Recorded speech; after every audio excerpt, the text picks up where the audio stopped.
Hello, friends. Welcome back. Oh, microphone's a little bit low. There we go. Welcome back, everyone. I did just jump scare myself, yeah. So I normally have my headphones on for the Minecraft streams when we're doing multiplayer stuff, just in case anybody pops by, like when we chatted to Pearl earlier. And I keep my headphones off for these streams because it's just playing out through the speakers. And I left my headphone volume, like, dialed in on the mixer. And so when I had the speakers on and Elden Ring started and it went, I just, like, jumped out of my skin slightly. Anyway, welcome back to Elden Ring. Welcome back to the A to Z. I've done one minor thing, changing our setup for Elden Ring, which is to set up a scene that we can go to that removes my camera, so that every so often we can just get rid of the camera and bask in the glory of a cutscene or whatever. But as far as things go on the run, I've actually done a little bit of planning ahead for future runs. I went back to my main, like, original character and got into the DLC a little bit over the weekend as well. And I've started to turn that character around into something vaguely respectable. But it's no Barefist Steve, but she's close.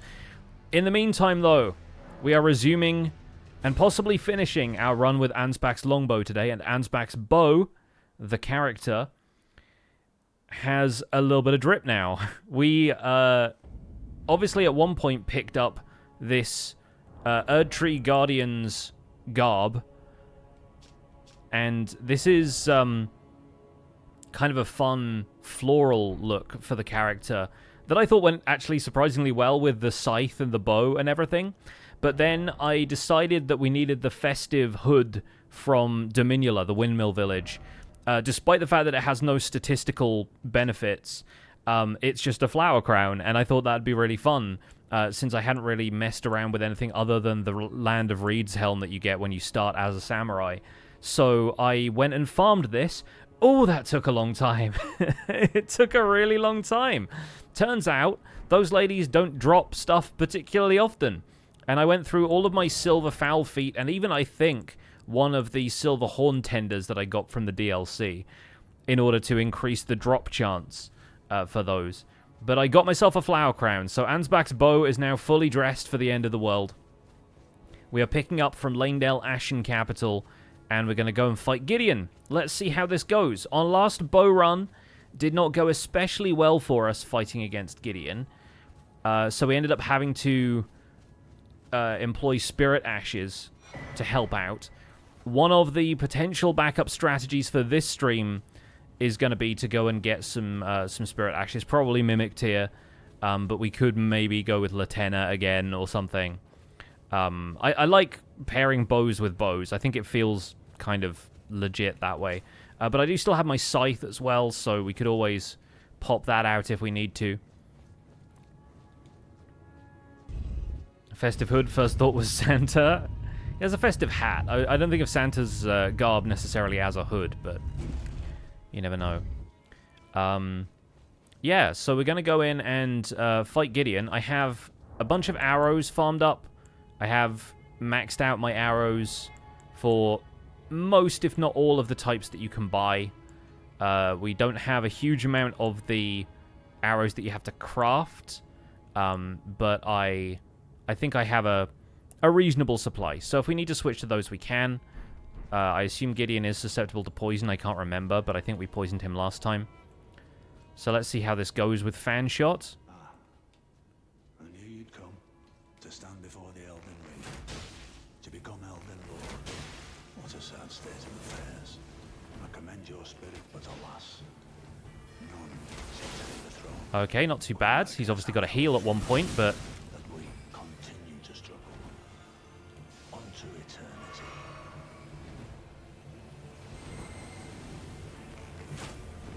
yeah, he rolls. That's the other problem.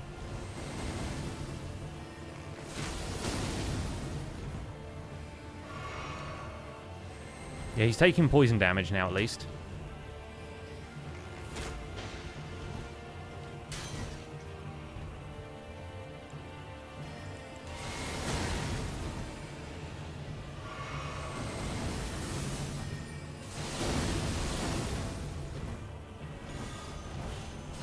Yeah, the problem is he gets close with that attack, and it's always bad.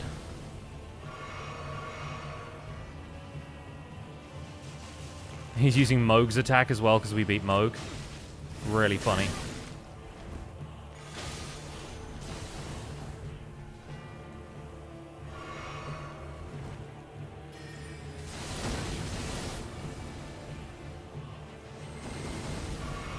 Got to use the scenery here a little bit.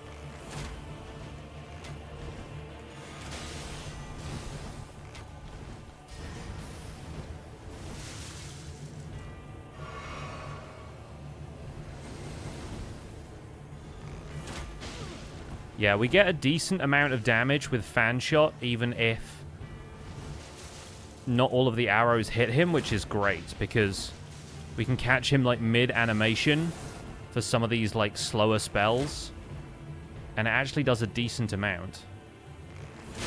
Oh, we got him point blank there. That rules.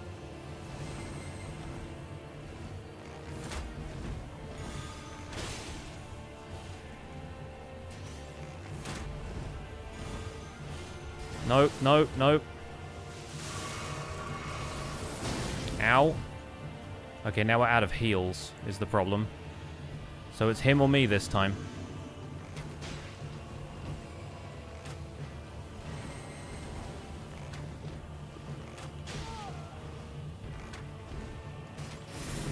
No, no, no, no, no, no. Yes! Oh, he was just about to hit us with it and we got him. Oh, first try. Bow only Gideon first try. Not bad. This bow honestly absolutely slaps. I love it so much. We used a ton of arrows, but we did it. Pretty clutch, pretty clutch. Alright. We have bought our tickets to the party, friends. Elbaska, thanks so much for the 29 months. Oh, right. What do we need to invest some points in now? Honestly, I'll go with Mind, just so maybe we have a little bit more, but then Strength. Strength is still pretty good. Like, it doesn't really upgrade our weapons all that much at this stage, but it also gets us extra, like, physical defense and stuff. Yeah, I think maybe I go with Strength. It still occasionally gets us points. I could also redeem. I could always use Malekith's Remembrance and then pop the rest of my runes here, since we're not going to be using most of those. And then we are, yeah, probably a few birds away from leveling up, so I'm going to go and kill some birds and then make sure that all my arrows are restocked. Yes, the flower power. The flower power build is working for us. It's very good. It's very good. So yeah, I've done a little bit of leveling up. As far as our stats go, we're level 147, which is pretty decent. We've been finishing most of these playthroughs around like 150 to 160. There's a couple of exceptions, a couple of weapons that were honestly a little bit more powerful than I expected them to be. Ancient Meteoric or Greatsword is still our fastest run. This one has now exceeded that time, but we're still only at 11 hours, so that's not too bad for a playthrough that included a speedrun to the DLC.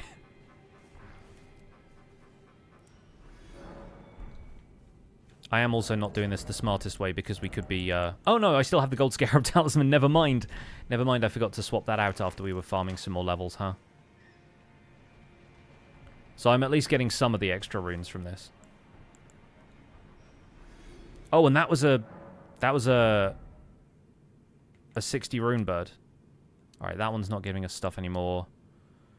We could still get some decent mileage out of Vigor. We still only got 50 Vigor, but I sort of want to... I want to throw it into either Endurance or FP, so maybe we'll put it on FP. That'll do, I think. Just to make sure that we didn't use those in vain. I'm going to top up on my arrows, since we just used a ton of them, and we're going to have to fight Godfrey and Hoarah Loux next. So we'll go to Caelid, and we'll go to the Merchant in Dragon Barrow.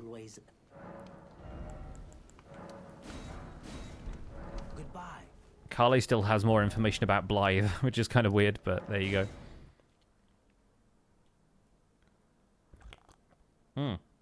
Let's have a sip of tea. Keep the concentration up. Oh god. Oh god. We want to make sure we visit here in daytime. I don't really want to be attacked by the bell-bearing hunter. Thank you very much. Alright, now we rest. And there's the merchant. Okay, good. Yeah, if that section out here is ever vacant, if the merchant and his donkey aren't here, rest until daytime is my advice to you. I didn't realize this guy sells regular arrows as well. I guess a lot of the merchants do. I just never bothered buying them from anyone other than Caelid, so... Have a safe journey. Thanks, man. Safely journeying to the Erd Tree, where we have the Erd Tree Sanctuary Grace now. Oh, right. Here we are, back in Ashen Capital, and headed for the Erd Tree. But first, of course, we have to get through the real Godfrey. And the realist Godfrey, actually. Took the time between streams to bake some cake. Very nice. What kind of cake? What kind of cake do you have? Managed to squeeze an Elden Ring joke into the recap this week. Me and Zloy XP have been planning. Well, I've been planning, and Zloy has been gleefully cackling about our seamless co-op playthrough when I do the astrologer stuff. I now have a Google Doc prepared for where you get every sorcery in the game, because that's the plan with that particular playthrough, is to acquire every sorcery in the game. Seriously, we did all of that without Shard of Alexander, so we didn't end up getting any additional attack damage. I guess Spear Talisman probably really helped, because the bows get counter-attack damage.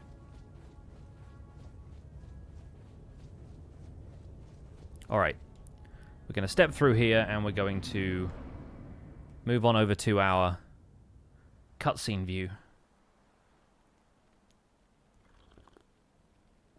Just in case I want this in the thumbnail. I don't know if all of these streams have made it to Pixel VODs yet, but they're all scheduled to go live, even if they haven't been live yet. I think they might be like up to the end of this week, maybe. Because I banked a bunch before I could really spare the time to put them all up there, you know? That's an amazing detail, by the way, is that you see a site of grace that is Godfrey's site of grace, and it's pointing towards us. Like he's standing by one, basically. Like he fast-traveled here. I think that's such an interesting detail. Be assured, the Elden Ring resteth close at hand.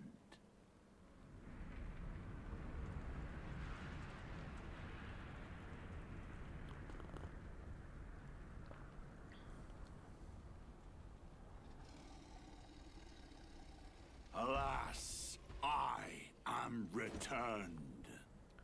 Your colleagues will have to deal with a vegan cake tomorrow. You're quite excited. That's fun. I've made vegan pumpkin pie before. There's some pretty decent, like, egg substitutes out there.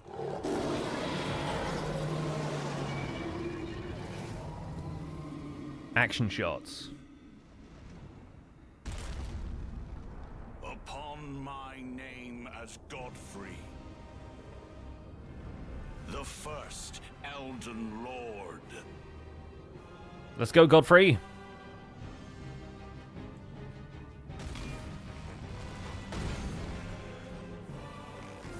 Cool thing about Godfrey is that obviously he's pretty aggressive, but he doesn't dodge.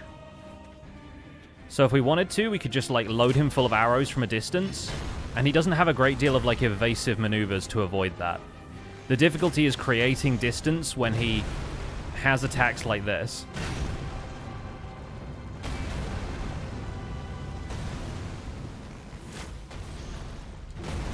And he had iframes at the end of that, which I did not realize.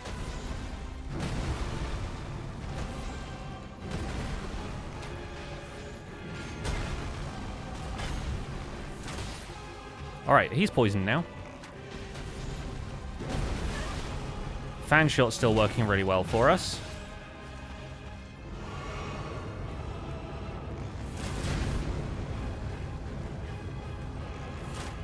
Nice.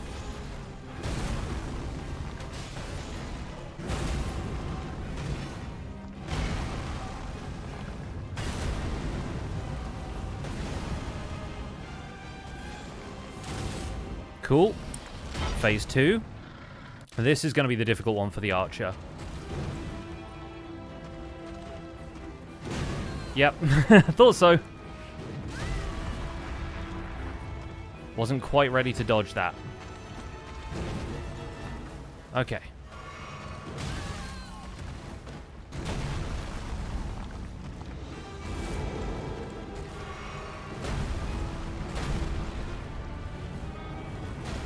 Alright, got a drink.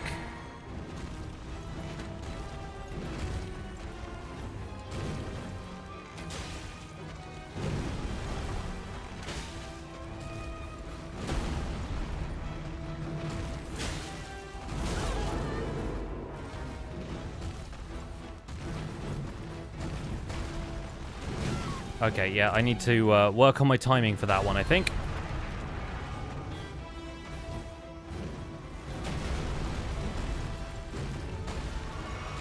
And again, I try to drink and he pulls one of those on me.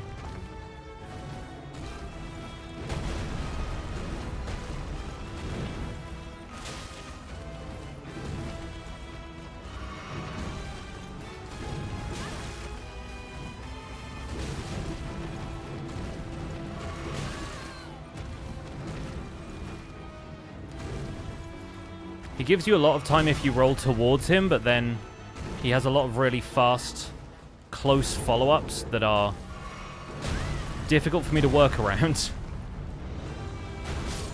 Yeah.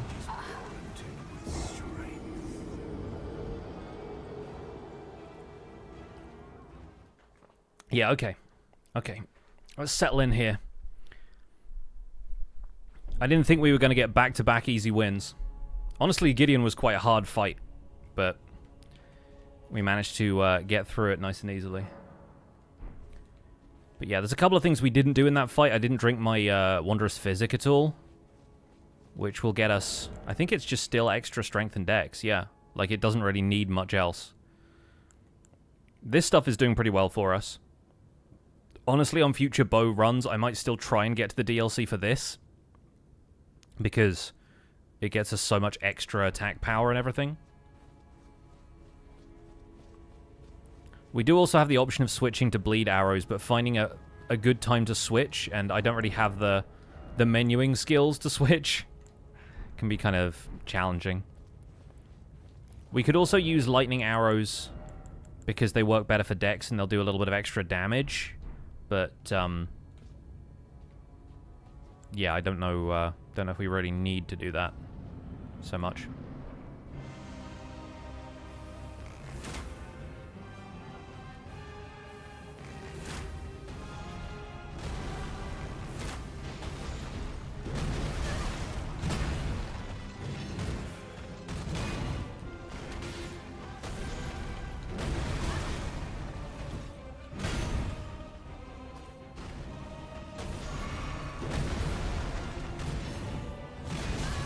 Ow. Didn't expect him to get that one, but he did.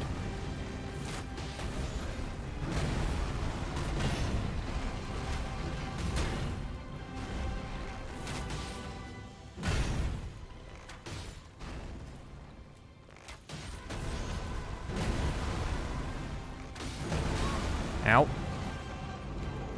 Okay, we get a fan shot off while he's doing this. Jump. And now we've got to be a little bit more careful about when he has stomps, because we've got to follow each of those with a jump shot.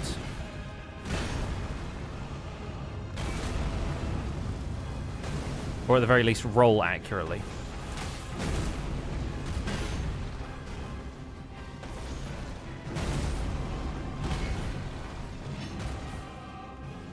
And at this point, I need to switch to my blue flasks if I can. Yeah, get one of those going.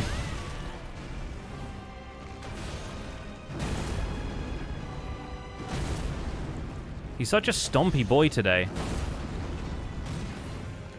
Alright, I'm going to use this as my opportunity to drink the mixed physic. Oh, unless I get caught in this, which I would prefer not to be.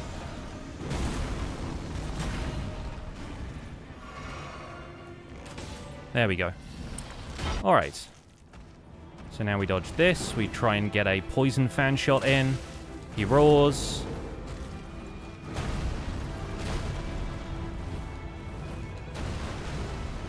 Get another poison fan shot in. Dodge. One more poison arrow and he's probably set. Dang it. I was drinking. I was drinking.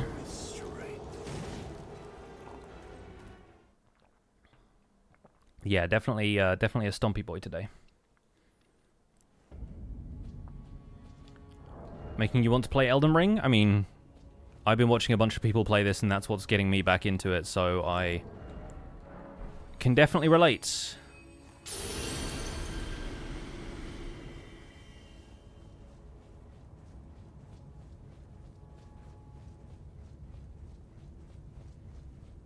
Okay, anything else we can do quickly? Probably not, right? Yeah. I kind of wish it was easier to swap equipment mid-fight, but then obviously that would be a different game if you could do that. We need to get into the arena here before we fire off our first volley of arrows, because the damage was a little bit lacking to begin with. Okay, he's already poisoned. We don't need to follow up with those.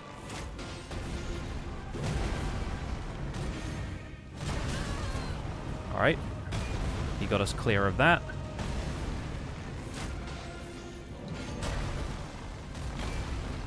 We got a little bit stunned by that, but only a little bit.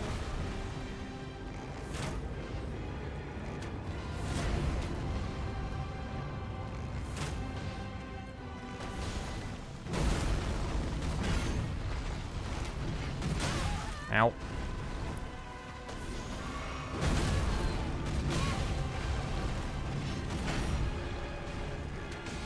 Kind of wasted a flask there just because... I don't know if I just... Oh! Just wasn't quite rolling at the right time, or if he just true comboed me, but...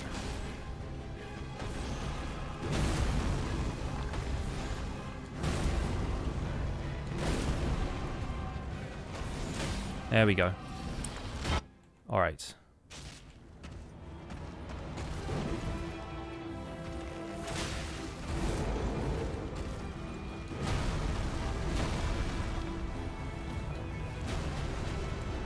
Drink this. Get ready to drink the mixed physic.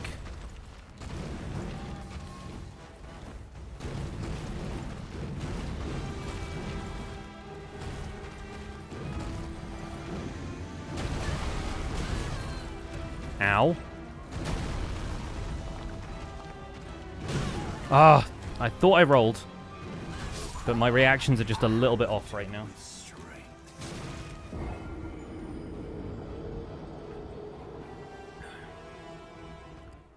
I thought I rolled, but I did not roll in time.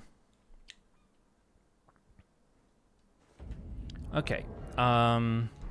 We'll continue to pop rune arcs because sooner or later we won't have any left, but if it gives us the edge, it gives us the edge.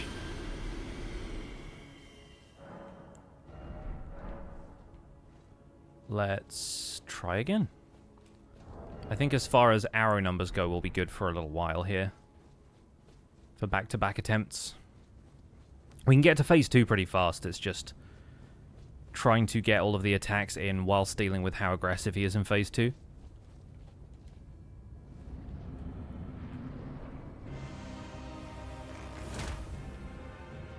Yeah, we get like 100 damage from that far away, but then from here we get more like 900.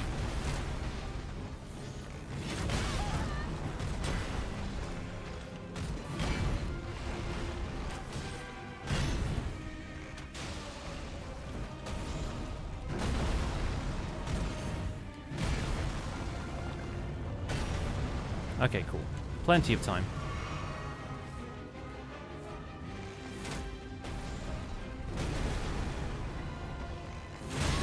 Ow. Alright, we traded. That's fine.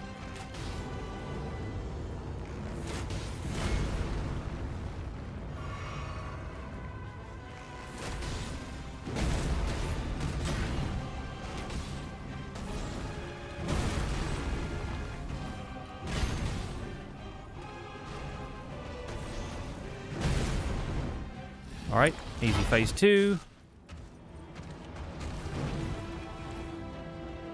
Okay, a little bit of a jitter, which absolutely screwed up my timing on that.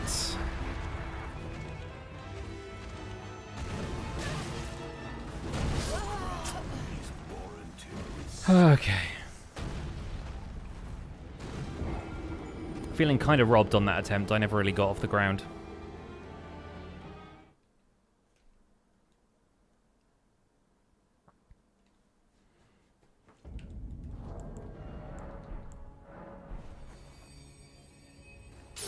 And yeah, I don't know if there's a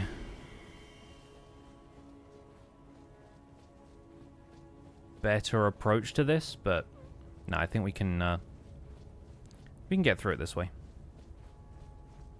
The other one of the alternatives, which I remembered on my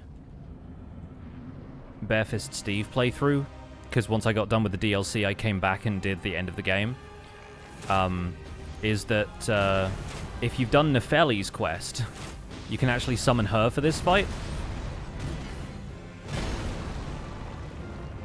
But I hadn't ever done that all the way through on one of these playthroughs, to my knowledge.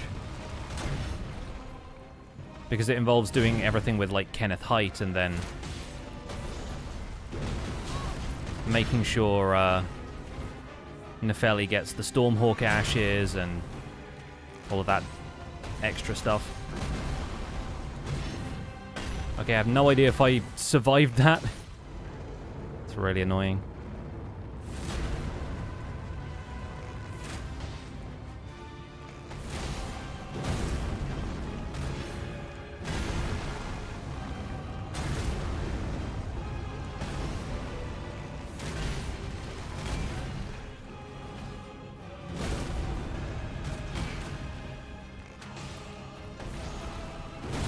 Alright, that's phase 2.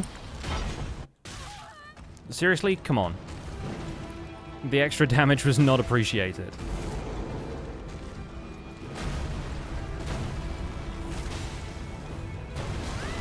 Yeah, that one's going to hit me. I forgot about the follow-up. I'll drink here. That was a bad idea. Shouldn't have done that.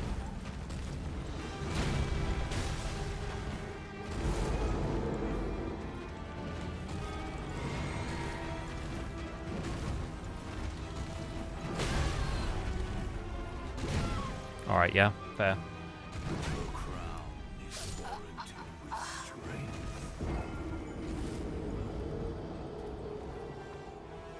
Isn't he her father? I mean, yes.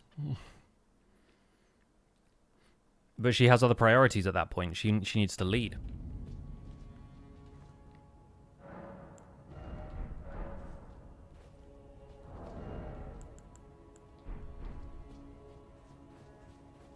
She needs to help you usher in an age of peace. And you've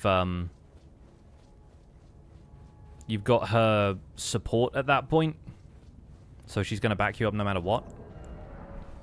It's an interesting aspect of the story. But then Gideon is also like her adoptive father. We don't know what her relationship with Hoarah is really like, but...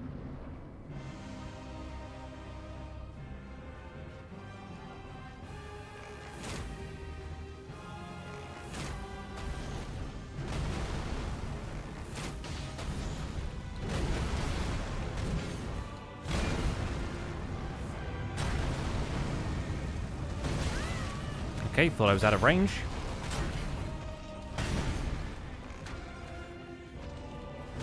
I think it really annoys me when the hitbox of an attack exceeds any of the boundaries of, like, the objects that they show you on the screen.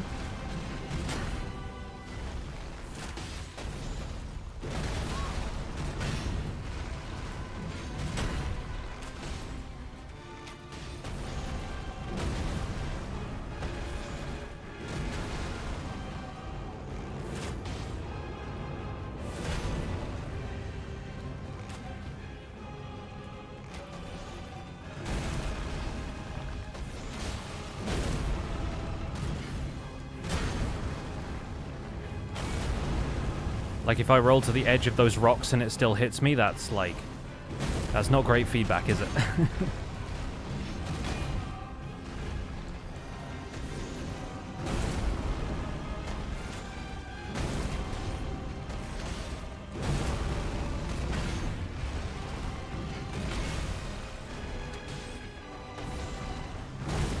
Alright, there we go. Made it just in time for Godfrey. I mean, we've only done Gideon up until this point, so... Again, what the heck just did damage to me right as we started this fight?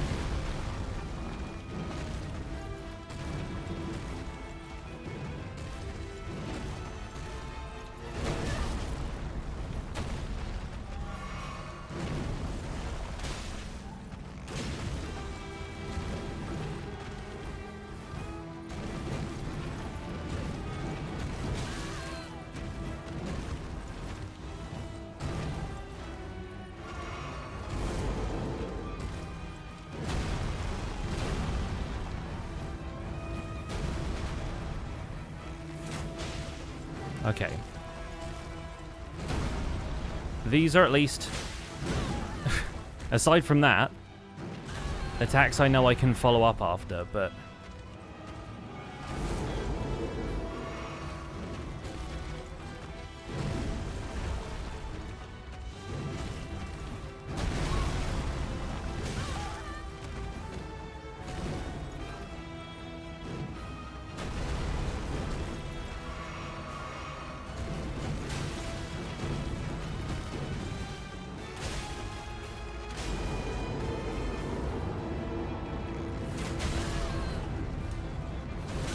Oh, okay, didn't time my jumps super well. That one was risky, but we got it.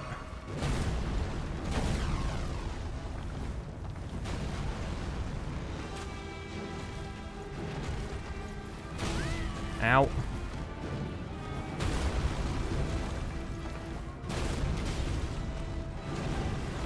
Okay, that one I got lucky. That one I didn't. Oh, I did. Maybe I did. Trying to bait out an attack that gives me more time to get my mana back here. And then heal, ideally. He hit me with the sweep.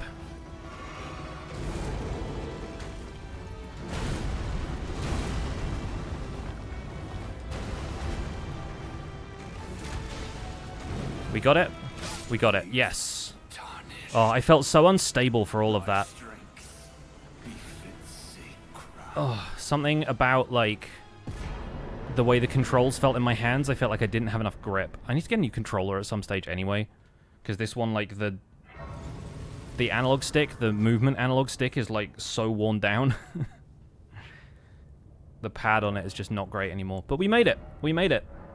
Not bad. Not bad. We still have a rune arc, which is nice. So yeah, this is the bit that I am less confident in because Radagon is rough when you're using a bow because he'll parry stuff.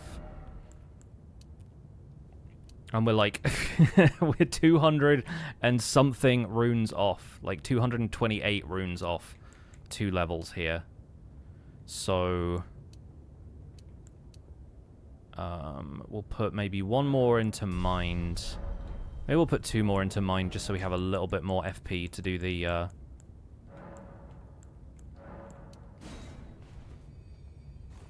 fan shot attacks. Yorkshire Tea is selling controllers? Oh, I know, yeah. I've seen their PS5 controller.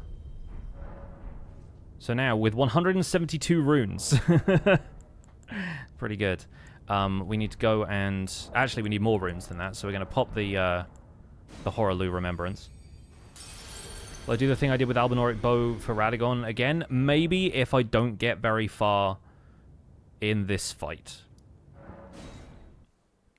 Because I'm pretty good with Radagon's patterns if I'm using a melee weapon, and the way you adjust for that with a bow is you just take a jump shot after any attack you avoid. Like, you treat the bow as a counter-attack weapon.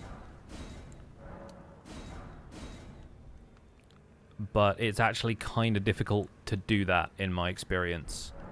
And it's a war of attrition. You're just, like, whittling him down slowly. Fire arrows deal a bit more damage to Radagon, I believe. I think they are his chief, like, weakness, if he has any. So we could switch to those. Poison isn't really going to help, I don't think. So we could try using those. But yeah, like, we could also do this with the scythe in part 1 and then switch to the bow for part 2. Like, I've done that in the past with other weapons. Like, I've fought Radagon with a melee weapon and then Elden Beast with a ranged weapon. Especially when it comes to, like, casting builds. But we will see how we get on. At least we've made it past Godfrey, and we're only 30 minutes into the stream, so not bad. What's the tree growing out of the back? I mean, I assume it's like a limb of the Erd tree somewhere, right? Or a minor Erd tree, at least. With the scythe, it's a Kabutops Venusaur mashup. That's very good, very good. Also, haven't collected the summoning stick thing the entire time, which is pretty funny. Right. Let's go in and see Radagon. One thing I haven't experimented with up until this point, because none of the bows have been faith-based. I think only the Erd Tree bow is a faith-scaling weapon. I haven't experimented with... I didn't freaking lock onto him. That's just wasted a ton of arrows. Yeah, this isn't going to go great. Just fully walked into that one because I guess the game didn't realize I wanted to roll there. There we go. We got a hit at least. That's nice. Yeah, okay. I need to get the timing better.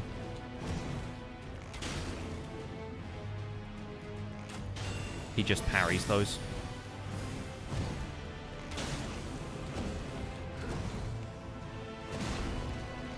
Honestly, the bow does a reasonable amount of damage.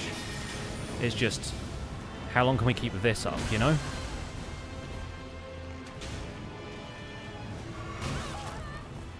Not long, I don't think.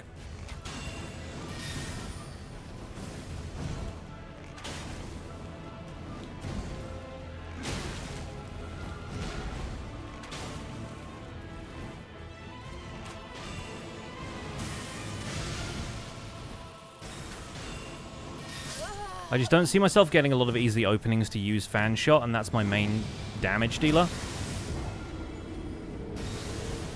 I think we'll do alright, though.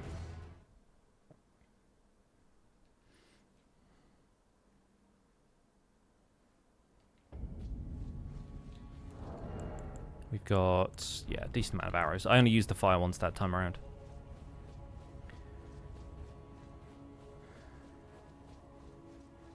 Yeah, we could go get the Mimic Tier, and then we'd have 2 archers in the fight, but then either Mimic Tier or Latenna are going to be pretty vulnerable.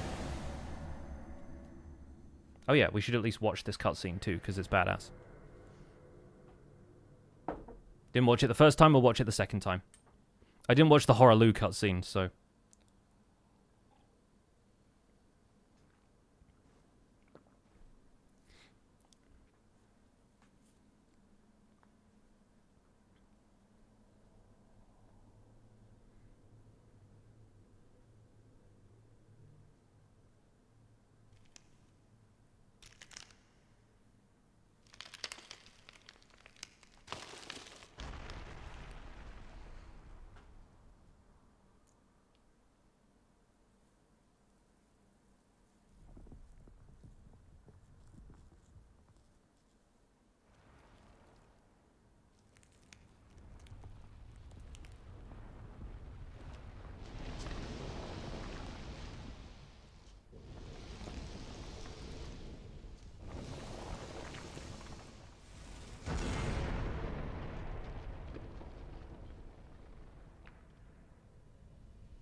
It's the title music.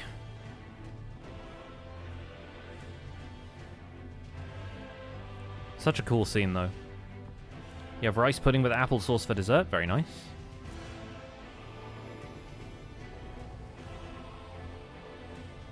Okay, that'll do. The broken hammer, the broken dude. Okay, 790 open is not bad.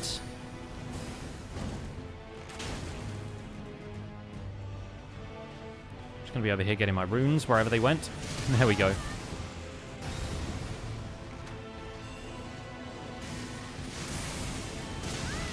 Comboed that time.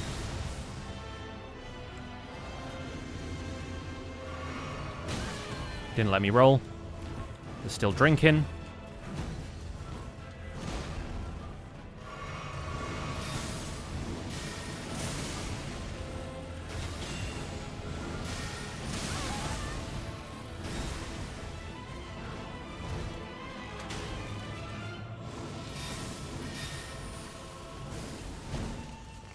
That's the only way we can deal damage to him, is like literally roll past all of his attacks, shoot him in the head.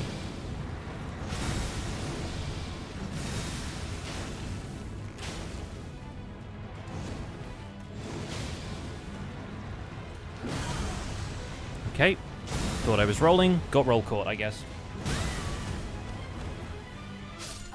I can see myself needing to buy more flame arrows before this. So a normal boss fight then? I mean, compared to Godfrey, who just lets you shoot him over and over again, Radagon parrying all of the arrows is pretty rough.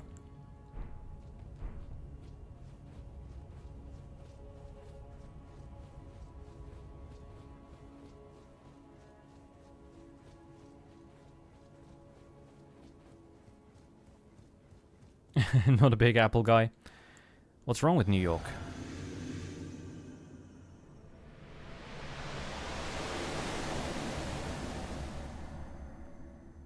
Alright, we've seen the cutscene at this point.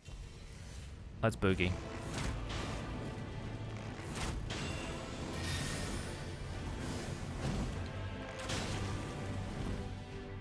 I really wish you could do a jumping fan shot. That'd be OP.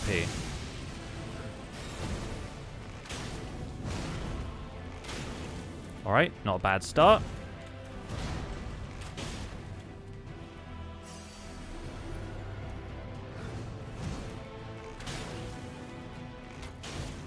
Mostly I'm looking forward to seeing how well Fanshot does against Elden Beast.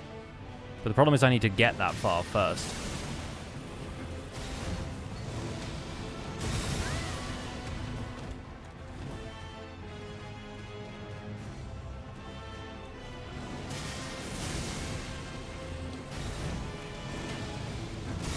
Okay, it worked for him last time, so he did it again.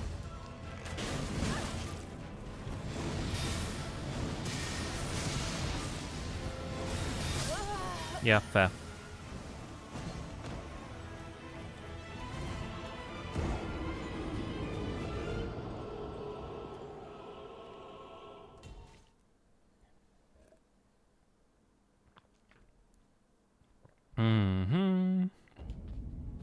Okay. I think Spirit Ashes are going to be our way of doing this quickly.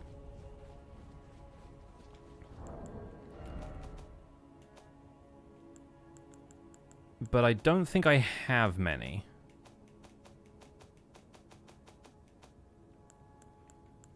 We've got Page Ashes. That'd be pretty fun. Sellsword. Obviously, like, we need elites. We need Mimic Tier or Latena or somebody. We can at least get to Nokron because we beat Radagon. I think on the last bow run we didn't fight Radagon at all because I didn't really feel like fighting Radagon with a bow.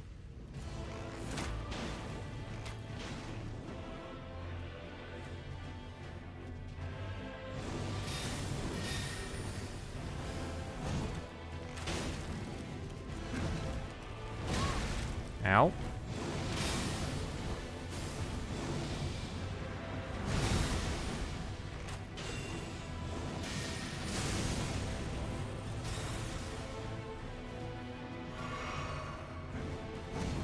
I like when he gets angry right after you heal. It's like, how dare you heal in front of me?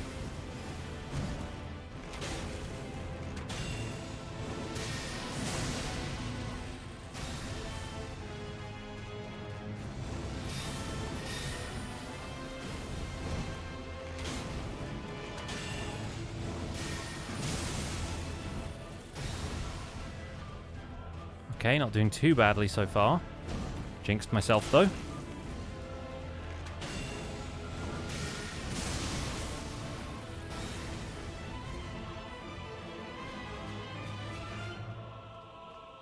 When you're ready. Alright, from this point on, I have to be worried about follow-up attacks.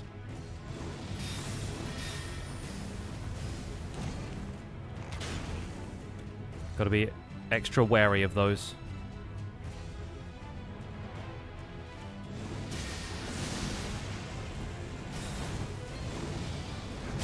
Yeah, like that. See, I knew he was going to do one. Sunshine. I just didn't know how to avoid it. Again, I think rolling towards him is usually the answer, but... It always feels better with a bow rolling sideways to try and get like a different angle on a shot. Not put yourself directly in the firing line. I mean, put yourself directly in your own firing line, just not his firing line.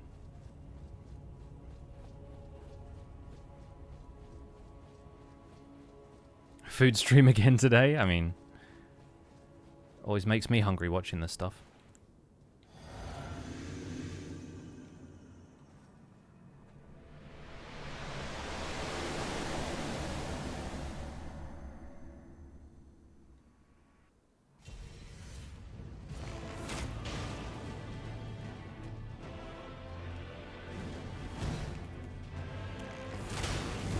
Oh, we got off a second fan shot that time.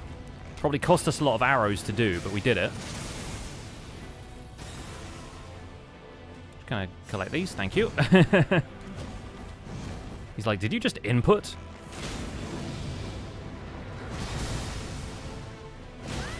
Oh, wow, okay. He had a follow-up that didn't include the Holy Nova.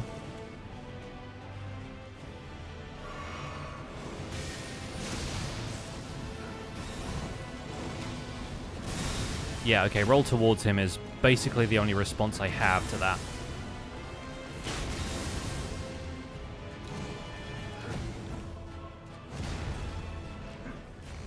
Dang it, he followed through before I could get the shot off.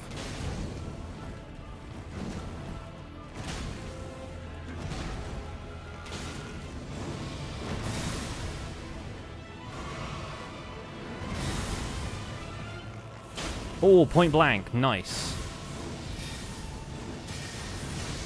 Okay, pretty good.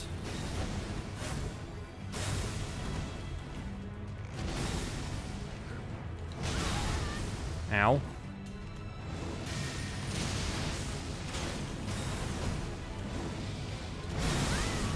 Forgot to roll forward again. Or I already had like momentum for rolling backwards.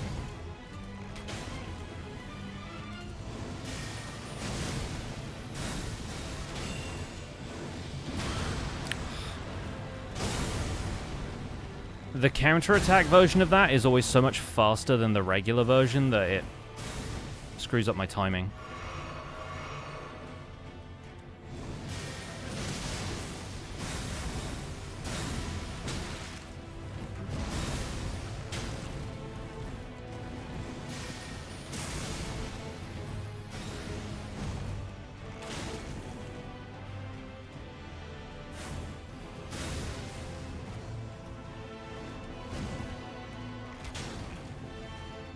Alright, we're about halfway down the health bar now. Halfway down my health flasks as well.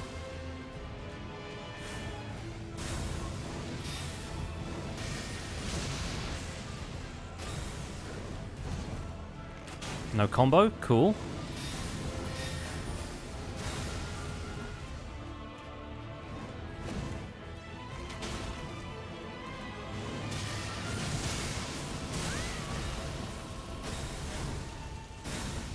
The rare non-counter-attack double lightning bolt.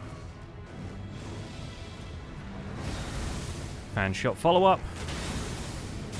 Nice.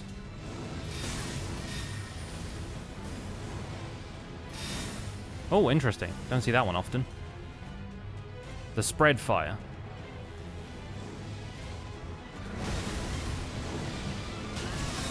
Dang it. Didn't measure that one out particularly well. Okay, there we go. Roll, wait, roll.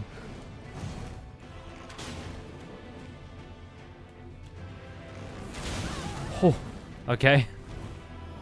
Yeah, here we go. This is what I was waiting for.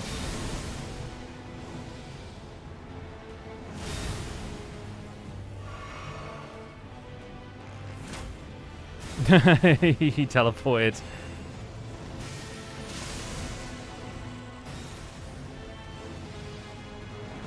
Does he follow up? He doesn't. Okay. And I'm out of FP for fan shots, so unfortunately can't do a whole lot with that until I get to drink my blue flask. Which I guess I can do there.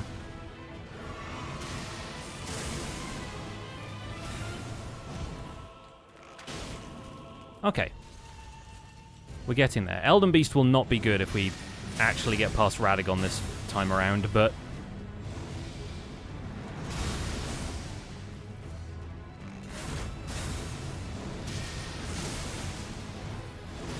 I'm also down to my last 6 fire arrows, so we're not getting any more than that.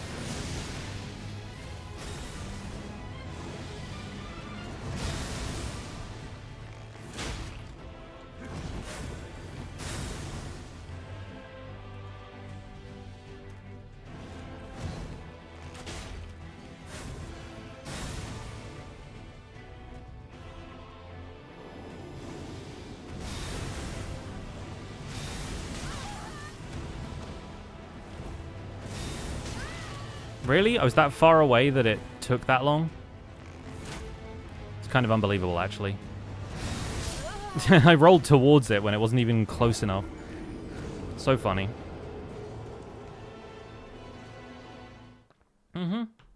Alright, alright. Yeah, I think we're going to have Spirit Ashes to make this a reasonably comfortable fight. So I think we need to take a quick trip into Nokron. Which is probably going to involve actually harvesting some Ghost Glovewort. Because I don't think we've done much in terms of the Glovewort stuff. We've got Grave Glovewort, and we have Ghost 1, 2, 3, 6, 8, 9. Okay, cool. So Nokron is perfect. Because we get 4s and 5s down there. And we also get the Mimic Tear. I do genuinely want to see how the Mimic Tear does if we just give it the bow.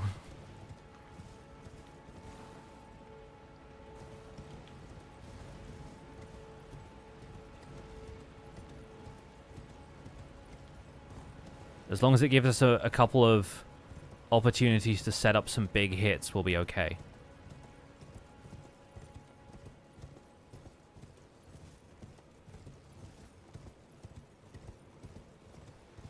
The only other thing with Latenna is that Latenna's firing, like, homing arrows. Which is definitely going to be an improvement on what the Mimic Tear can do, so maybe we let the Mimic Tear use the Scythe as well. Give it the opportunity to do some melee fighting.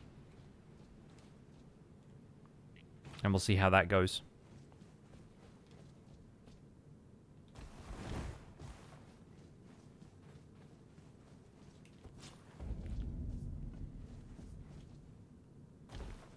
Something about the character's, like, stance when you're holding a bow makes it harder for me to gauge, like, jumps and stuff when I'm doing the platforming stuff. So for whatever reason, I always prefer the way that you run when you have a melee weapon.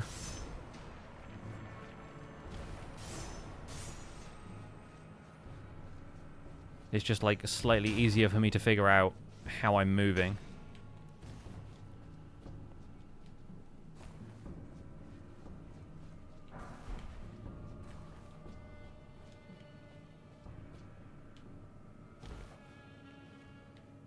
Alright, there's no Glovewort right here.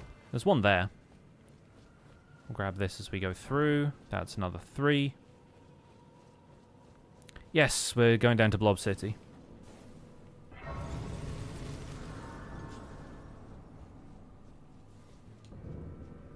Still really wish you could use your horse in this section. It's like big open area. No horse for you.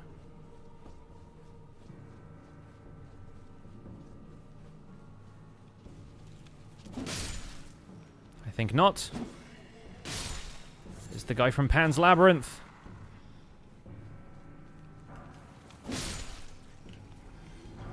There we go. There's Ghost Glovewort 4. There's definitely a 5 around the corner by Dragonkin Soldier.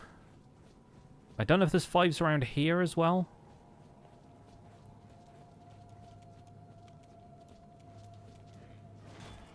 It's on this side, I think. Yeah. That was more 3s. Okay, never mind.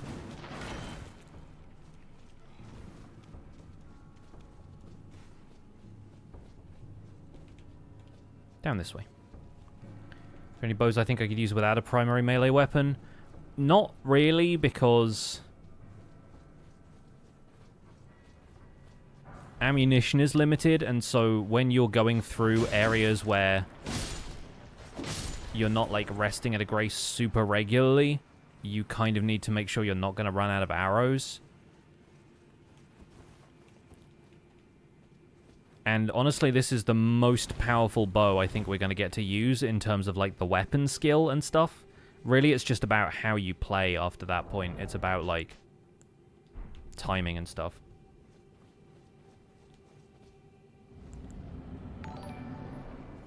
Lion Guru, thank you so much for the 29 months. Welcome back.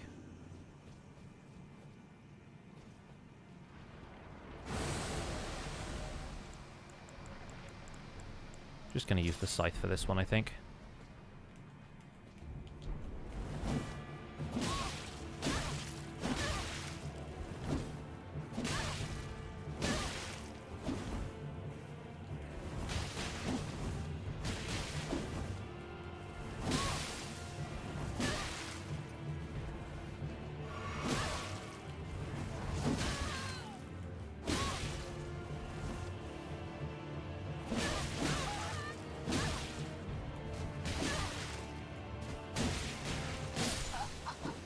Nice.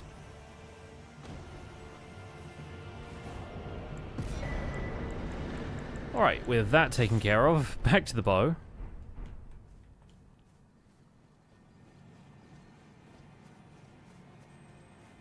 And now we can get on the horse.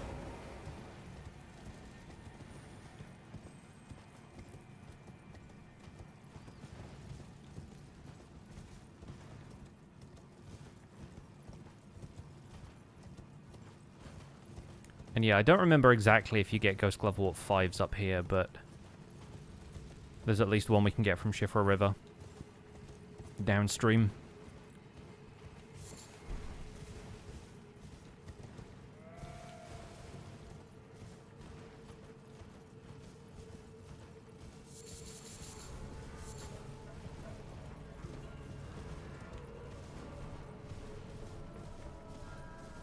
Like up here, I thought there was some.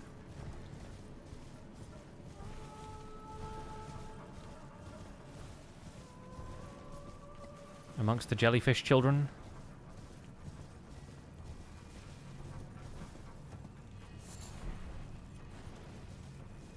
At least we can get some from Mogwin Palace instead of having to go to Deep Roots.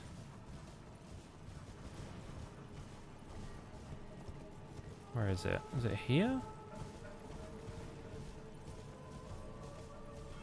Plant ahead?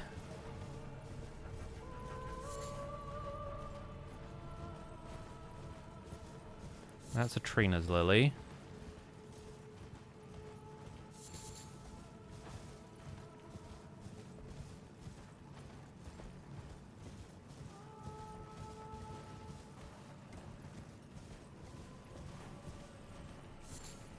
I swear there's something going on around here.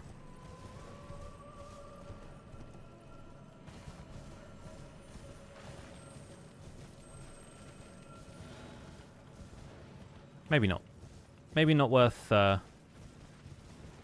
tangling with the red wolves.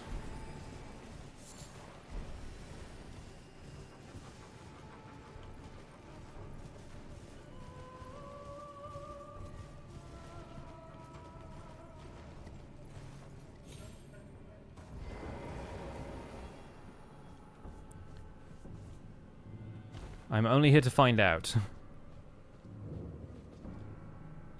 I'm not here to do the other thing. Oh, here's another bit of fun. You go up here. Another rune arc. in before I drop off of this roof. Almost did it. Since when does this guy not turn into a silver tier first thing? That's really funny.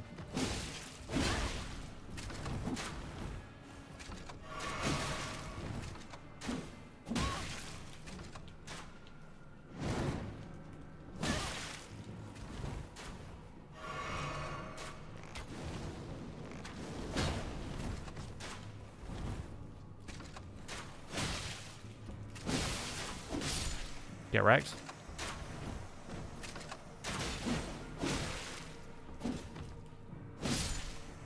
Nice.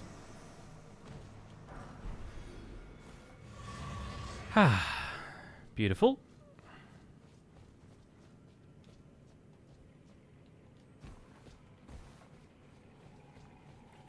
And now reunited with ourselves.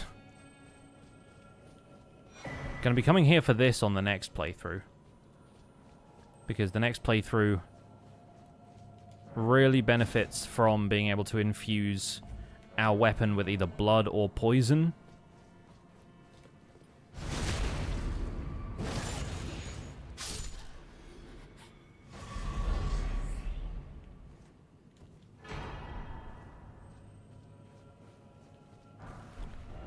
Alright. Shifra River Bank, where we cash all of our checks.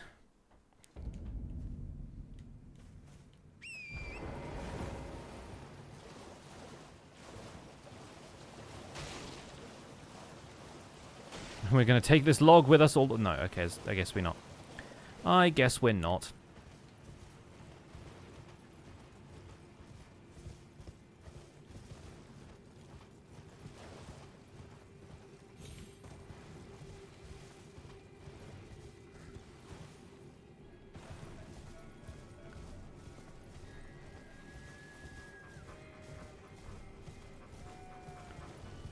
So the goal right now is not to be outbowed by this guy.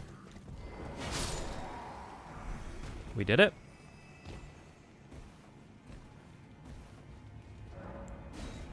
Get up here and not fight Dragonkin Soldier.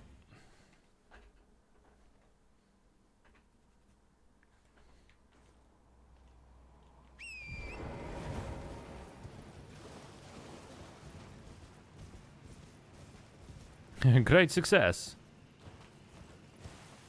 I think there's also a Glovewort down there, but I think it's one we already have.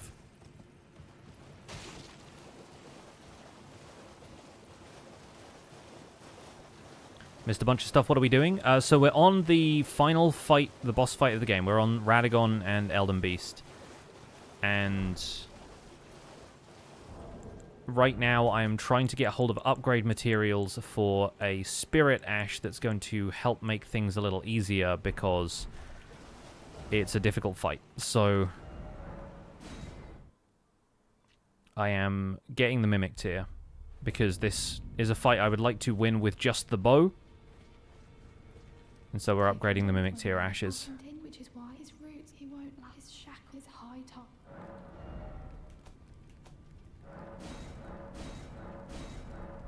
I will also need to get a decent amount of cash for this. But that's okay because the other Glovewort that we need, I think, is in Mogwin Palace anyway. And conveniently enough, we have a lot of arrows, so let's get a couple more birds. That's not how you shoot stuff.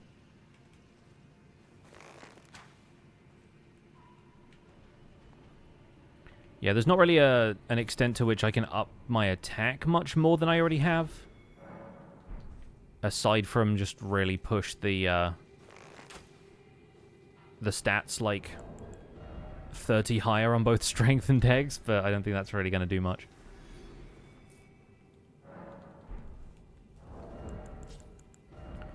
Watch me forget that I have Golden Scarab equipped again. Oh.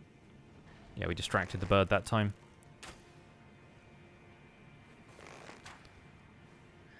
Nice. It's always really tough aiming through that right-hand branch of the tree.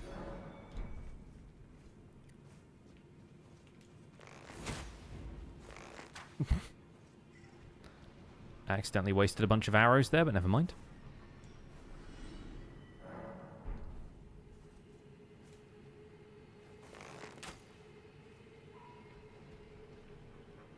Okay, I think that will probably do.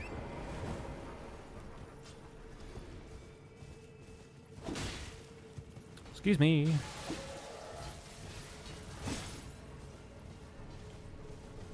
So down here, in the swamp, we have a couple of bits we can get. I'm pretty sure we got the one from over there. There isn't one in this cave. There isn't one in that cave either.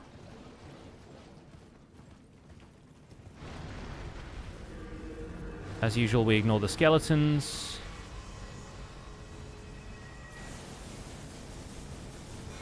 We get another rune arc there. Because, as always, if they're going to make a difference, they're going to make a difference.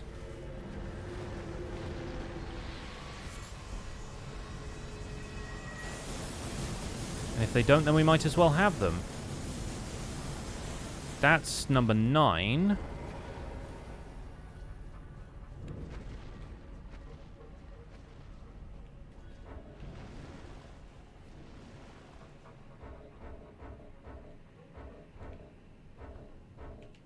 Still can't open the map, so I'll go rest of the grace here.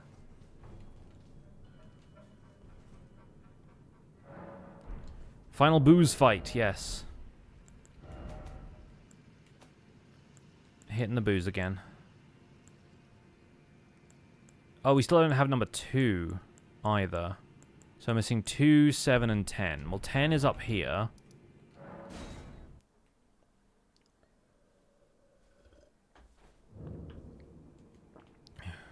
I'm pretty sure 2 is just somewhere else in Shifra River.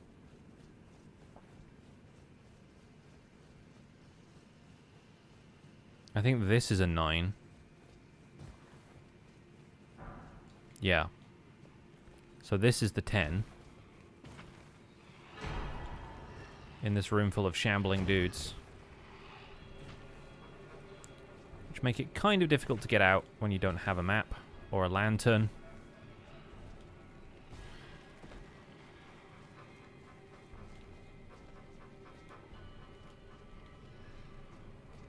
But there we go, we can smush our face into the wall, and sooner or later we find the end of the maze.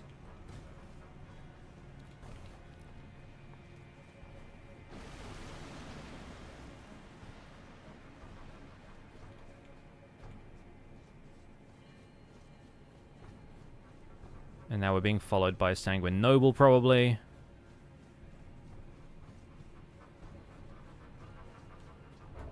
Yep. Still are.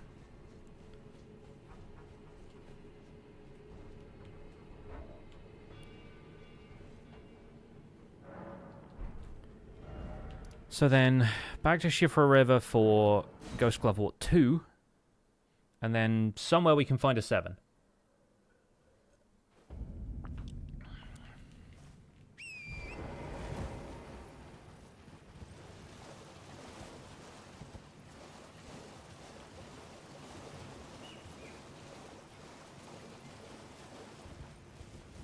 He'll be over here somewhere.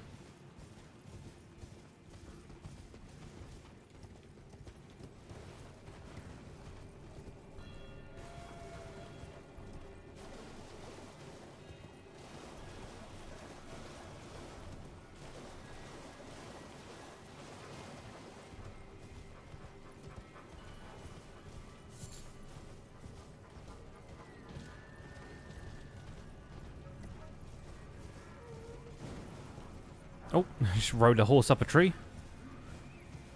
Very Skyrim of us. Let me go, let me go. I have no quarrel with you.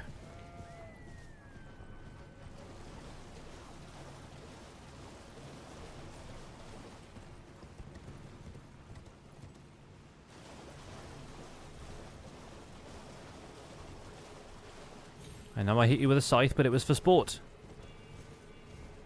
I jest. Doesn't someone sell 1, 2s, and 3s? I think we might have picked up the bell bearing that allows the merchants at the round table hold to sell them. But I don't know. Usually I just think of it as being faster to go and find them, but I guess maybe not, right?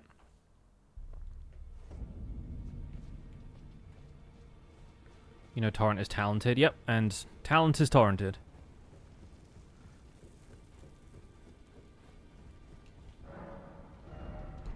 Offer bell bearing.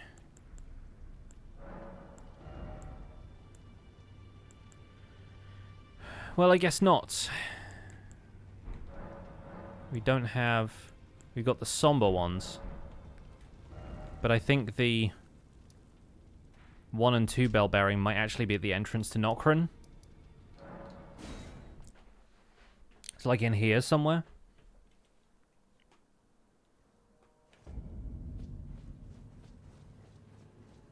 I think it's on this guy.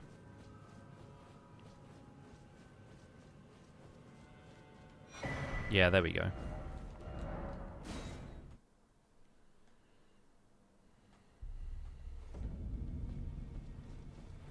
So now it's just about where to get a Ghost Glove Wart 7 from.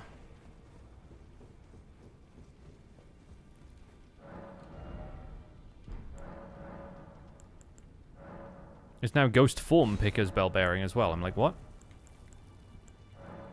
Okay, so now we have those. I guess we've already upgraded the Mimic tier past 2, so we don't need that one now anyway. DLC area? I don't know where they are in the DLC.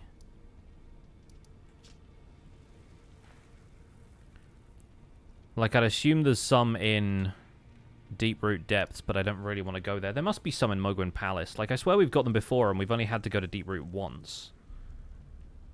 I guess maybe there's also Ainsel River once you do more of Rani's quests. Let me quickly look it up. Ghost Glove Wart 7. All Palace Ruins, Noxtella, Deeproot Depths, Gelmir Hero's Grave. I think that's the one I've gone and got before. Giant's Mountaintop Catacombs. Elfale. We really don't want to go there. Yeah, let's do Gelmir Hero's Grave. We at least have Sites of Grace that are near to that. Although it's really awkward to get to, I think. I forget if you have to go up Seedwater River, but I think you do. Or maybe it's this one. I can't remember. Let's find out. Let's find out together. Yeah, they're nowhere fun, I know. The thing is, on most of these other playthroughs, I've done Rani's questline. Or I've at least made significant enough progress. Or sometimes I've even gone and done these Ghost Glove Wart gatherings missions, like, between streams. But in this case, I have not. Hey, Kev, what's up? Welcome in. Does Flame grant me strength and Golden Vow work with bows? Yeah, that was what I was talking about briefly earlier, is like the Faith bow combination only really works well for the Erd Tree bow because that one scales with Faith. But then that gives you a bit better access to Sacred Seals so that you can use stuff like Golden Vow and Flame Grant Me Strength. But even then, those are only going to be active for like 20 seconds at most or something, right? And so renewing them during the Radagon fight is kind of a pain, and you'll only really get advantage out of them in the first couple of hits. It's not really enough to boost the damage to a degree where it's going to make or break the fight. Like, I either have to have a change in strategy or I just need to play a lot better.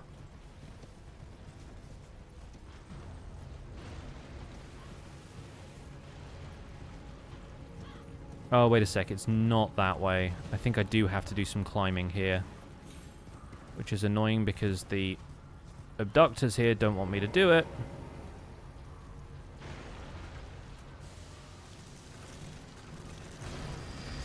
That worked out okay. Yeah, the get good strats. The get good strats or the, you use summons so your victory was Pyrrhic and it means nothing, approach.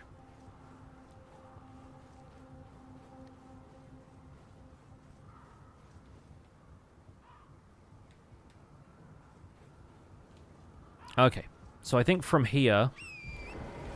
Yeah, I remember this. We ride up past the pumpkin-headed guy up here.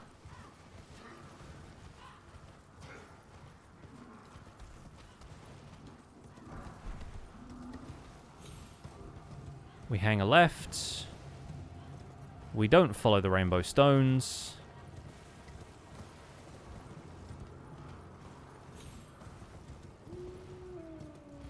And would you look at that, there's a building here. And also some wolves, but ignore them. And 6 mushrooms. So this is possibly our first time bothering to go into one of these on stream. Welcome to the heroes' graves.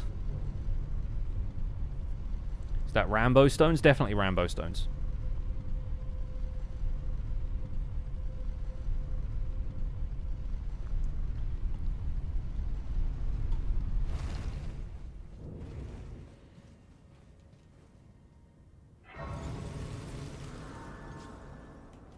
So this place is going to be a little awkward, but we will deal.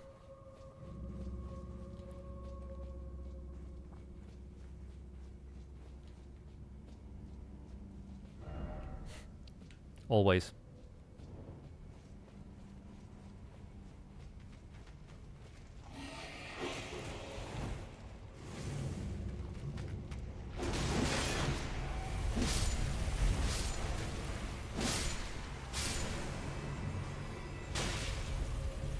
Of course there's another one. Oh! Do we actually have to do it while it's up there? I guess we do, right? I hate these things.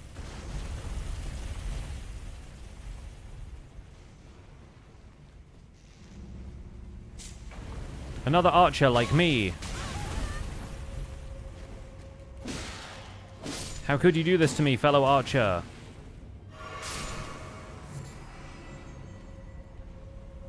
We've committed grave violence.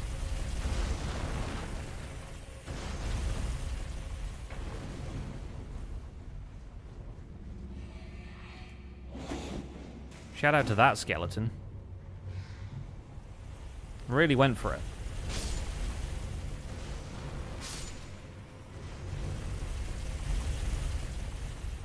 Okay, so from here we're going to not drop down there, I don't think. Not yet. I think you can do that, but I won't.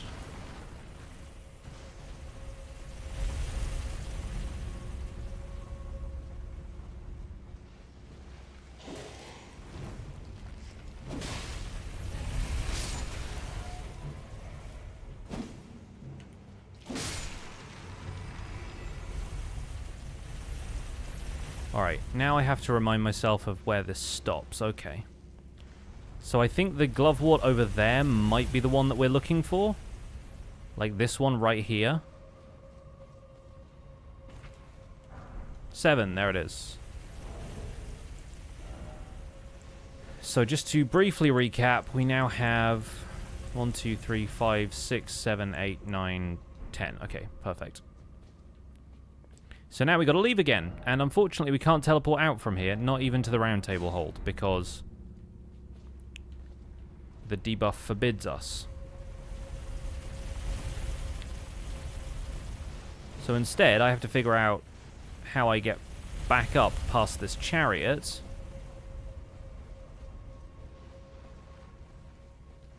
Which I think involves hiding in this alcove.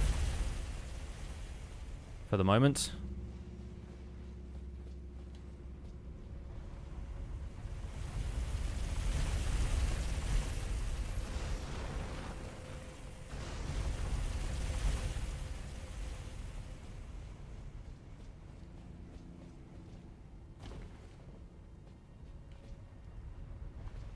That's going to stop in front of me and then leave.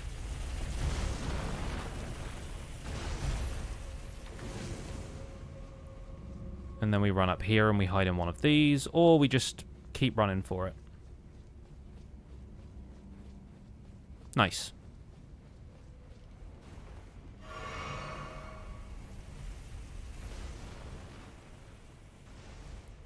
Yeah, those things are annoying.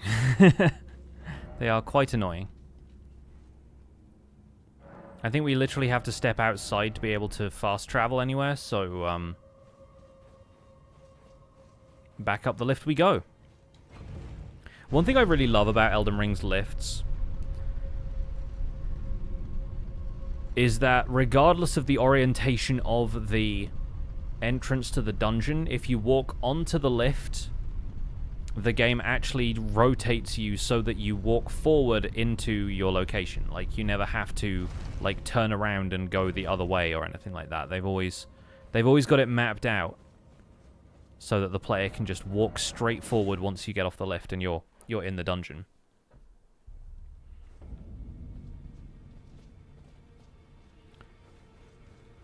I see.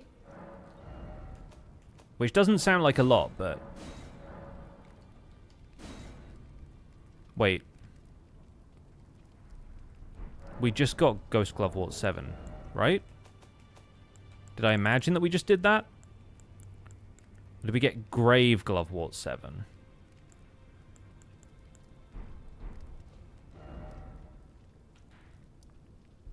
Back we go.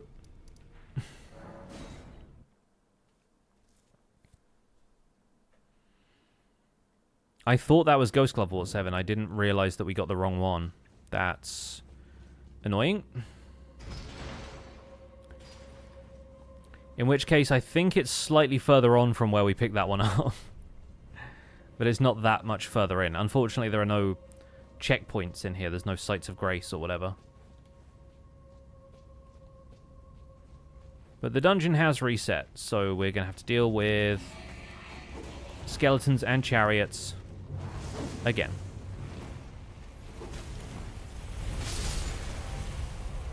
Fortunately for us, they're both pretty easy to deal with. What's not easy to deal with is the camera.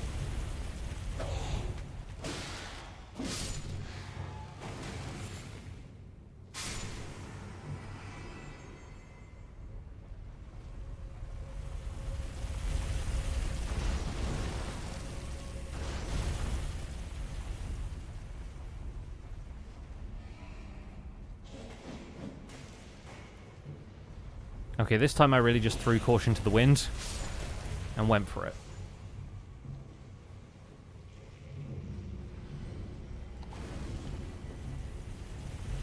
So this room is annoying because of this guy.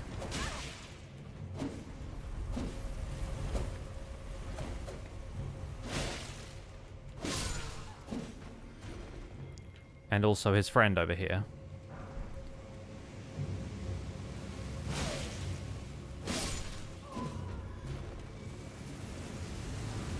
That is Grave Glovewort 6 and 7.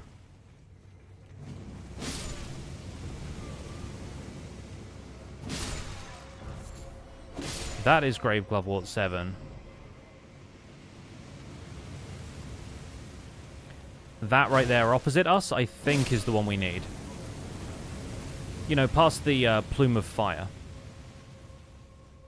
Hey!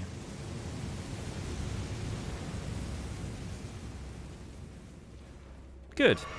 Very good. So now we leave again.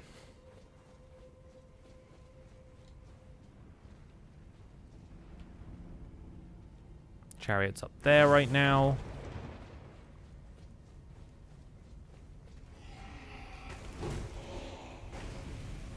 Once again, you have made a fool of yourself, skeleton.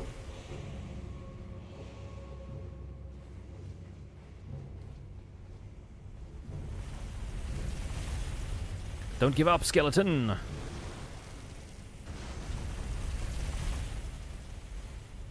Yes. Hooray! Now we leave. At least we know we can run all the way to the exit once this thing is turned around here and has gone.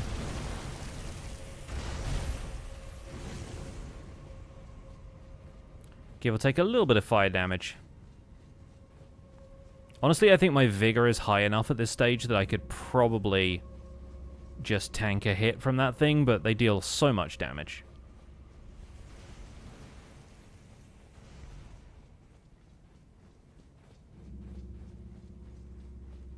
But yeah, we walk onto the lift. It rotates slightly to point us towards the exit as we leave. And we're good.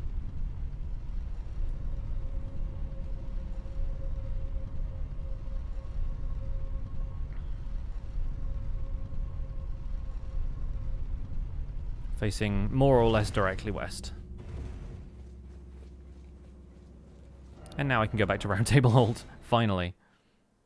Although I think I probably need more runes as well.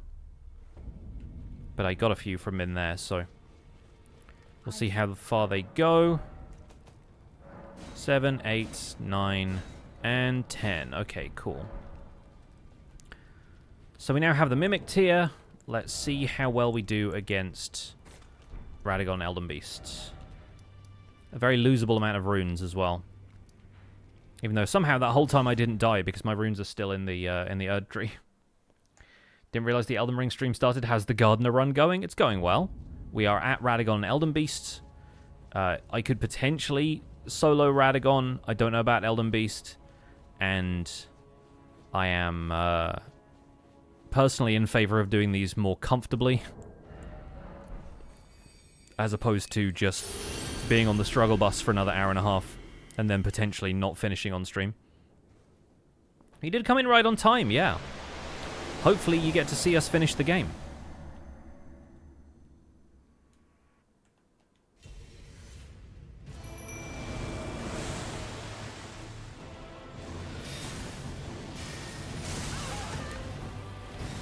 As with the Latena run, it's definitely going to favor us to keep Radagon's focus.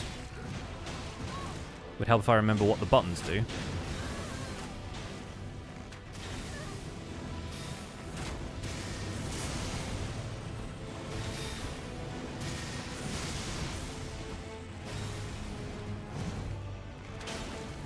But yeah, the Mimic tier will be able to do its thing a lot better if Radagon is focused on me. But then I'll probably do more damaging attacks if Radagon's focused on the Mimic tier, so you know. Oh, point blank, nice.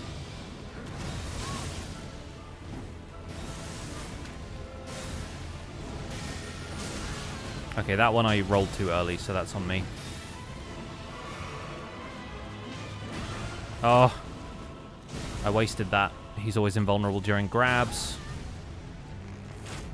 Not after them, though.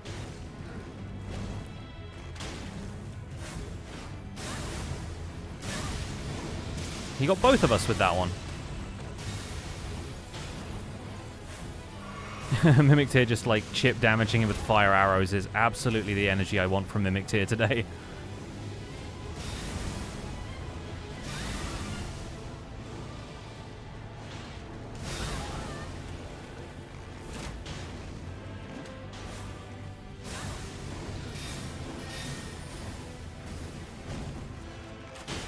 No follow-ups?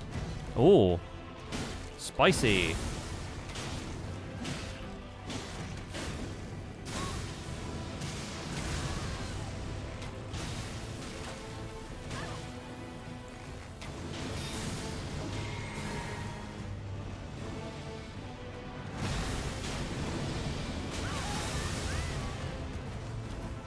I didn't get to do my my attacks.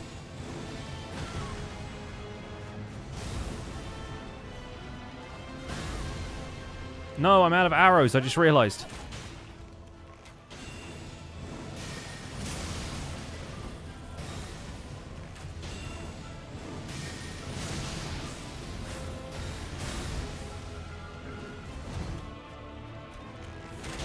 Oh, okay. Good hit, good hit.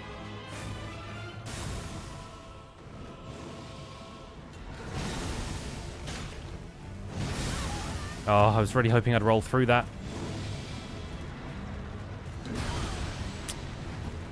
Every time I try and anticipate that, I never get the timing right. But hey, we got here. We got to a centimeter of health left, roughly, depending on the size of your screen. So I think the Mimic Tier is probably going to help us through this fight. I think I have an inkling. I maybe need to waste arrows slightly less. But I think I might have enough to buy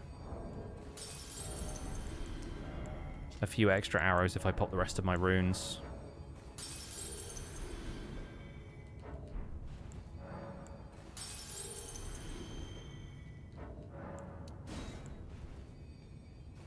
Such an awkward grab. It really is. And I don't have the chance to practice it very often because the fight's at the end of the game. So, Merchant Astray from Caelid Highway is the one who gets you the flame arrows. And those seem to be doing alright. Does the Mimic get infinite ammo? I actually don't know about that. I've definitely seen people advocating for giving the Mimic one of the Marika's blessings from the DLC, which are basically like full heal and status heal that you can only really use once, and they're consumable. But if you add that to your quick items, apparently the Mimic Tier can use them.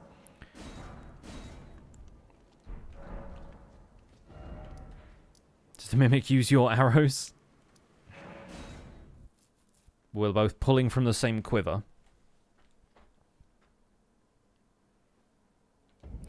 Okay, so this time around, we go in, we Mimic Tier.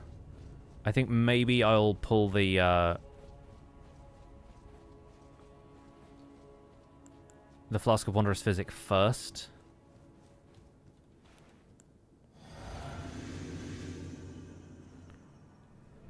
And let's see how we do.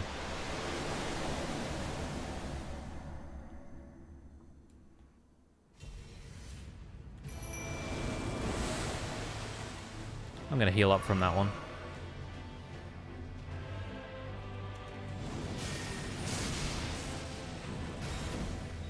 Oh. Immediately pressed the wrong button, so that was a good start. That works, though.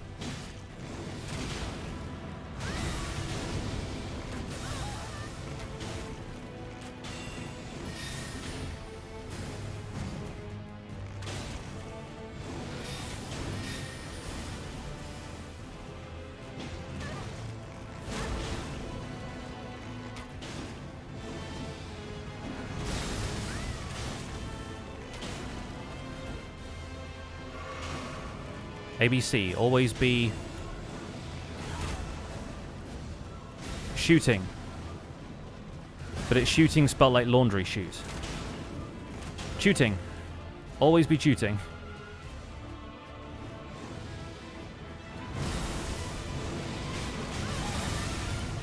I never anticipate the follow-up, and he always does it when I don't anticipate it.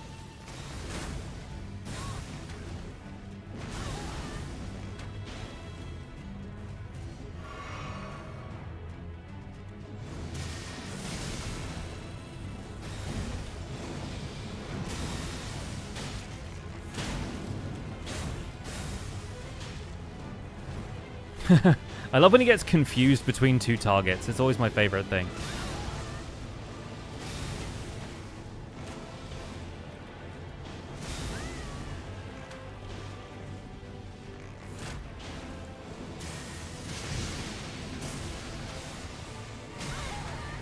Okay, I got the mana back at least.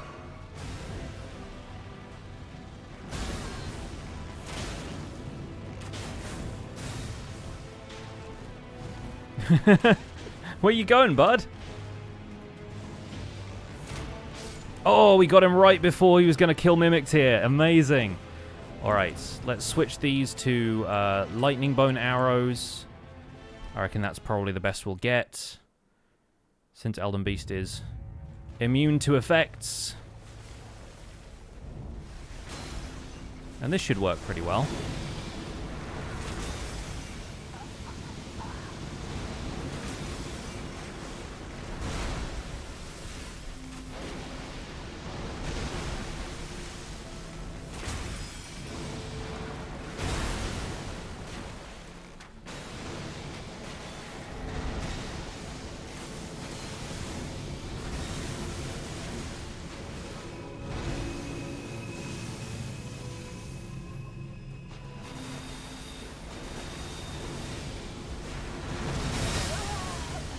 No! It did a different attack than what I was expecting.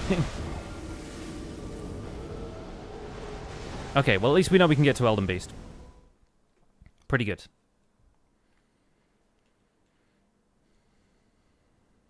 Yeah, I wasn't quite in the position I wanted to be there, like, health-wise and so forth, but I think we come in with the right strategy. I think Flask up first, start fire arrows, Mimic Tear,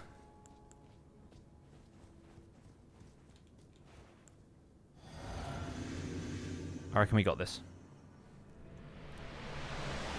When the song started playing at the Shaman Village, yeah, no, it's really, really cool the way they threaded all of that together.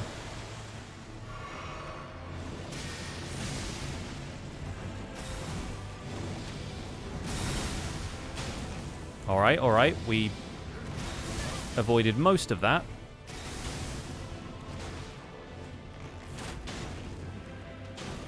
Yeah, that's right. Oh, he did 1 damage to Mimic Tear right there. Do you see that?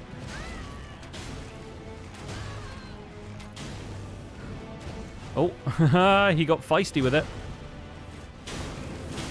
Oh, the double fan shot! The follow-up fan shot from the Mimic Tear! Get wrecked! Mimic Tear OP in this fight now. And I know Mimic Tear OP just generally, but like... Come on, dude. Oh! Get wrecked.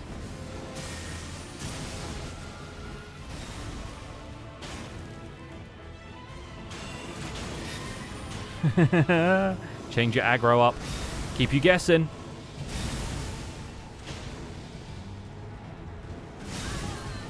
Yeah, alright, fair.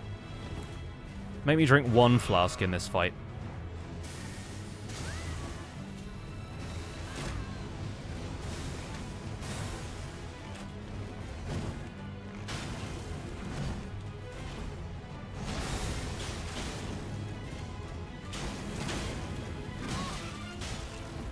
I think I was running out of stamina maybe there.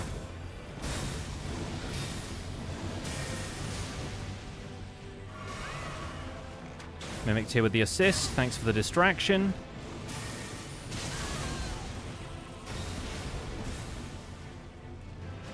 Alright, this is it.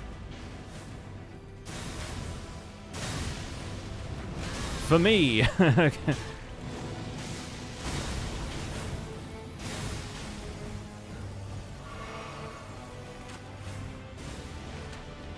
Nice. Okay.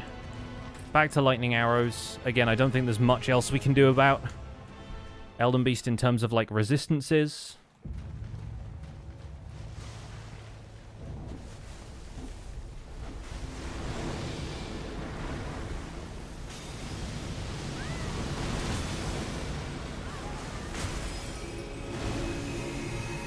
It's already doing Elden Stars. What the heck?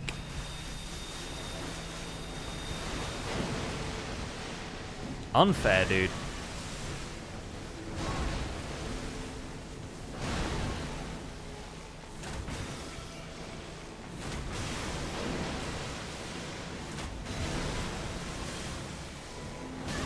Aw.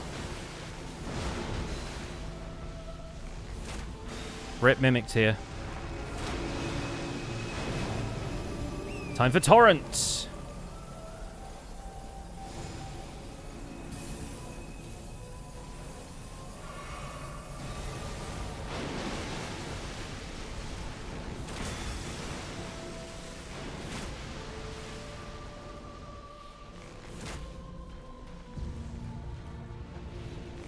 Got to get at a decent range that fan shot is still going to hit.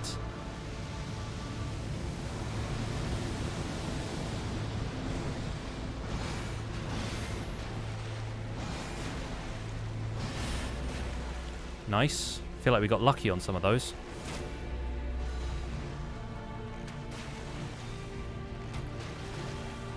Just do chip damage until we get to heal again.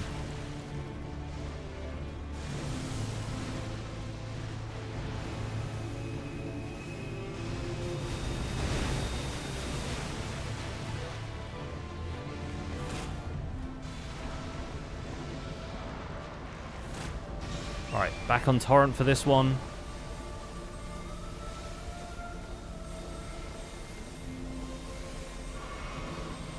Just as long as it doesn't do waves of gold again, I think we'll be okay. Because I hate dodging that one on the horse.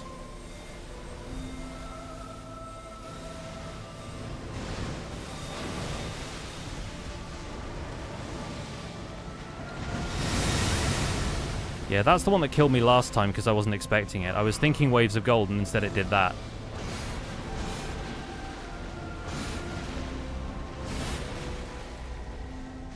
Oh no, we're out of lightning arrows. I was reaching for the wrong kind.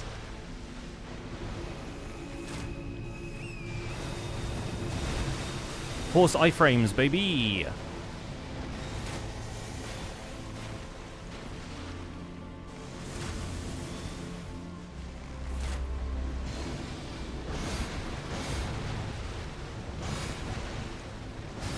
Oh, rolled into it. Oops.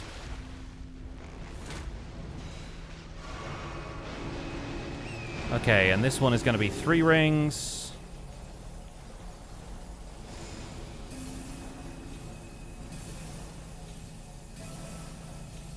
Oh, and we hit the end of the arena.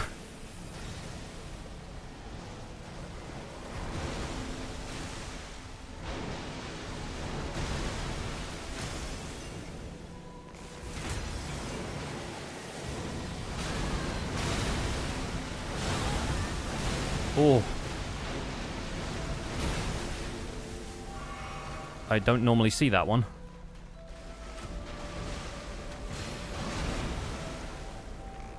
Alright, that's our last fan shot. For now, we chip damage.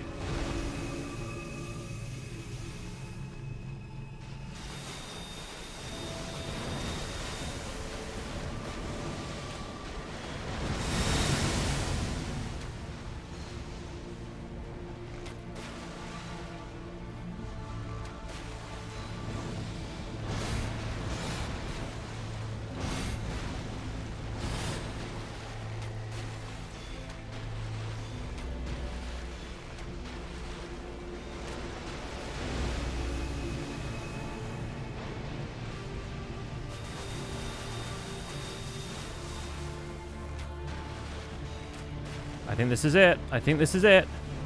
Oh no, we're out of arrows. Literally any arrows. Rot arrows will do. Yes! Within an inch of our lives. Unbelievable. We have defeated the Elden Beast. That was... Oh, it was so close at the end there. Like, literally getting hit by those 2 waves. I thought I was done. I thought I was done. Yes. Ansbach's bow, you have done us proud. She will become Elden Lord. You came at the perfect time for cake. You did! You did come at the perfect time for cake. Incredible. Okay. Right, that is... Until, I think, Bone Bow and Black Bow. Black Bow obviously being first. I think that is the last bow run for a while. We can't get any more strength out of this. Let's put a few points into Vigor. Let's also use the Elden Beast's Remembrance so we can get 1 more level. We're screaming at the screen, more arrows. Oh, I know. I didn't realize that I'd use them up that quick, but that's the whole thing with this weapon, is the weapon art chews through arrows like nobody's business. Anyway, let's get a quick selfie with Fractured Marika. And let us mend the Elden Ring. I'm going to hide my camera for this, just so I can get maybe the thumbnail. Oh, friends, we've done it. Another bow run in the books. Another Elden Beast with very minimal help from Mimic Tear, because Mimic Tear is just there to get you through Radagon, really.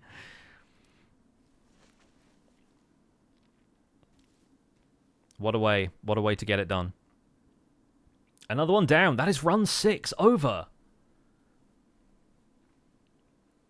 Only 302 to go.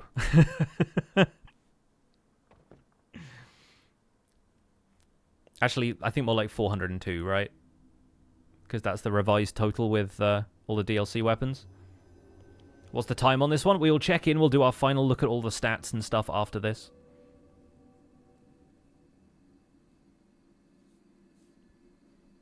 Turns out all we had to do is put her head back on. There she goes. What a hero. What an outfit.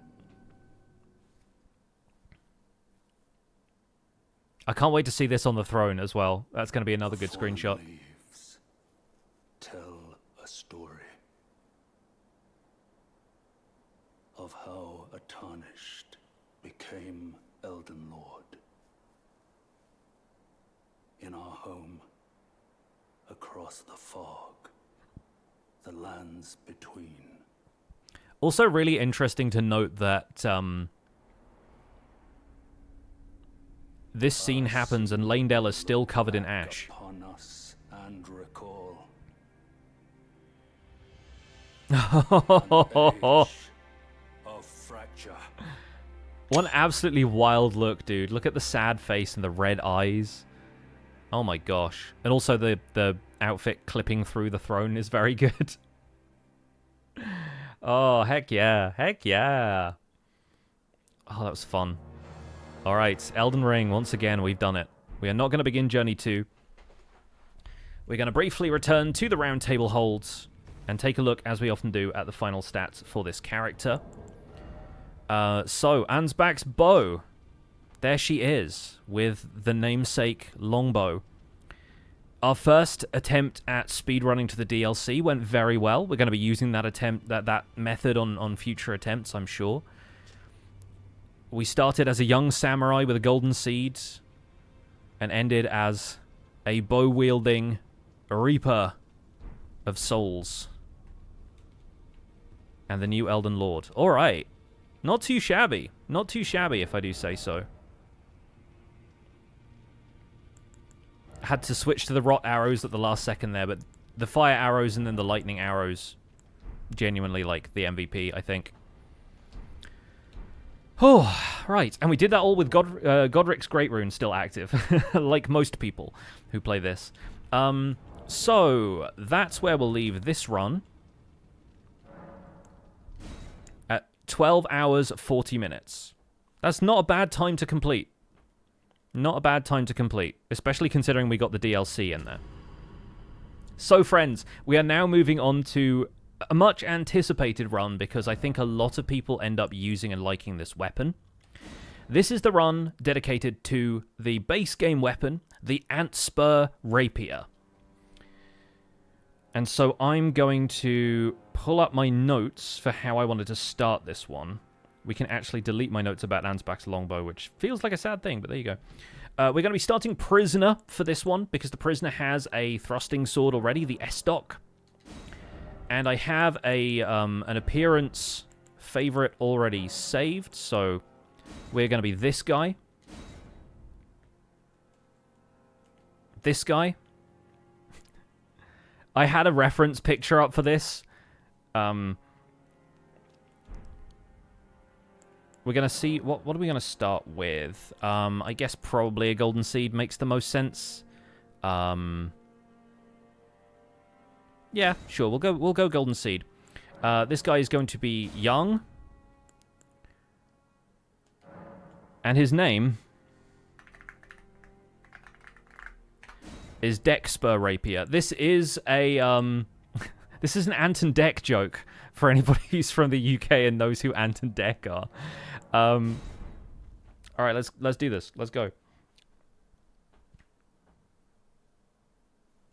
Yeah, I have a fairly straightforward path in mind for this. We're going to skip the bouncy ball today because we all know how the opening cutscene goes.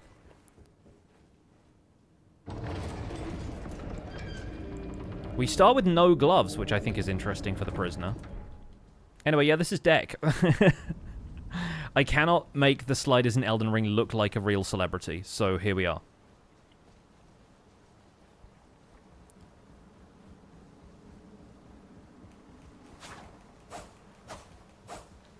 We got this whole thrusting sword aesthetic going on.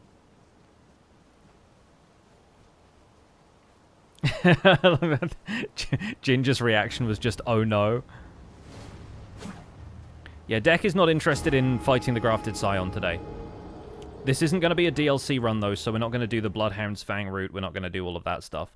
We are going to kick Greyoll's butt and basically get to the Dectus Lift as quickly as possible, is the plan. I'm going to skip the tutorial cave, even though fighting Soldier of Godric is really fun. I kind of prefer the speed of starting with the...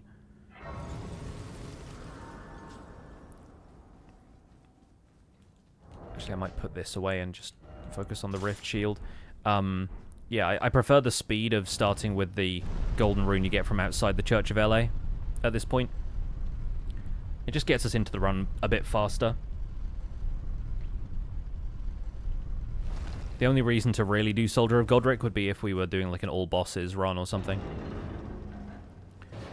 So I don't plan on keeping the spell casting elements of the Prisoner start for particularly long. We might consider using spells for support a little bit later, but the main thing with the Antspur Rapier is that it naturally comes with a build-up of Scarlet Rot attached to the weapon, but it can also be infused with Ashes of War and different affinities. So one of the key things people do with... Oh yeah, we don't have the horse yet, of course. One of the key things people do with Antspur Rapier is infuse it with a bleed affinity skill and then a poison affinity for the weapon, which means it scales with strength and dex still, just like the base weapon scaling does. But that means you basically proc 3 effects at once. You get poison, rot, and bleed on the same weapon. And if we dual wield it with the Frozen Needle from Kingsfolk Ruins, or King's Realm Ruins, we can deal like 4 different status effects at once, which is wild. Shield or power stance, one-handed. I think I'm going to go with shield to begin with, even though I'm terrible at parrying. Just to get as far as we can with that. And then I'm going to go with dual wield Antspur Rapier and Frozen Needle, probably. Gonna grab some arrows while we're here as well. Bye.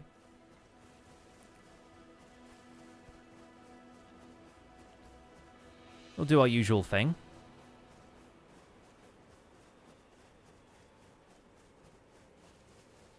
I might grab a little bit of blood grease on the way here. But I guess we'd have to do fort height for that, so maybe I won't. Maybe we'll just get the Morning Star. Stream title change? Yes, I'll do that once we meet Melina, because she talks for a little bit. But yeah, we'll probably do like an hour of this run and then end the stream so that I can go make dinner. Making chilaquiles tonight, which should be fun. It's even crazier than Bloodhound's Fang being able to use greases. Yes. Yeah, it's kind of wild.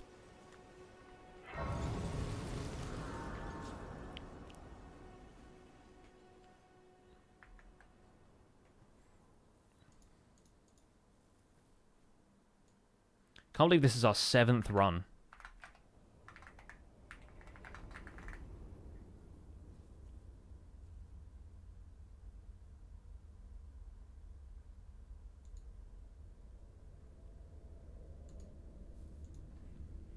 Greetings, traveler from beyond the fog. I am Melina. I might actually make that a fade transition instead of a swipe, because it looked good when I didn't have anything on screen, and then I realized, oh, it's swiping between, like, the entire thing. I don't have it more sophisticated than, like, show or hide the camera. It's all done with, like, Streamlabs transitions. I offer you an accord. Have I ever been to Mexico? I've not. Have you heard of the Finger Maidens? They serve, but you, I can play turning root to aid you. You need to the foot.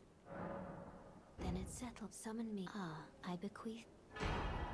Use it. It will some torrent. Treat him with. Alright, let's add a golden seed. Go get the map. Do our usual thing. I think we're good for like strength and dexterity on using either the flail or the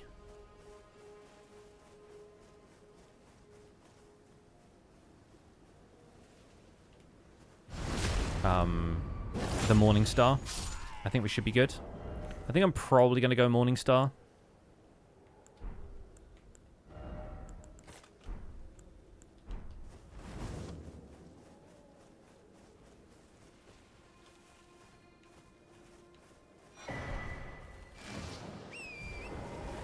Could you use grease for even more weird build-ups? You probably could. If you wanted to add, like, flame grease or something, then you might be able to. But then that might be counterproductive because it would be removing the frostbite debuff when you hit them with the flame greased weapon. So that wouldn't be super helpful, I feel like. So I've never really used the thrusting weapon class of weapons, like, in general. A lot of people, again, swear by Antspur Rapier, and I've never really had a chance to try it out.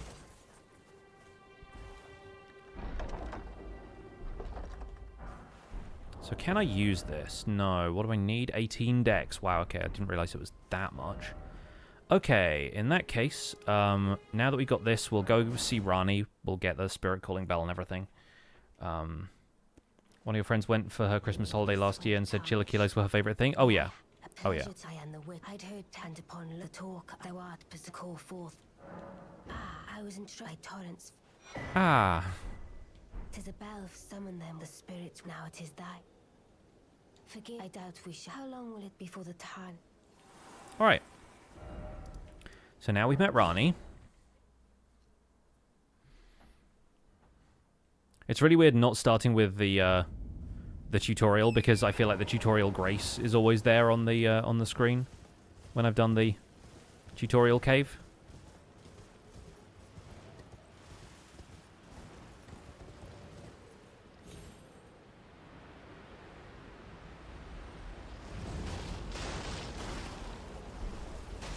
Yeah, no, I know there are various other ways I can set up my stream. Like, some people control that stuff with, like, Streamer Bot or a few other different things. But I've honestly never really gone in for spending a ton of time on stream layout stuff and transitions and whatnot, even though I could make the stream feel a bit more professional or whatever. I just, for whatever reason, never decided to invest the time in it, you know?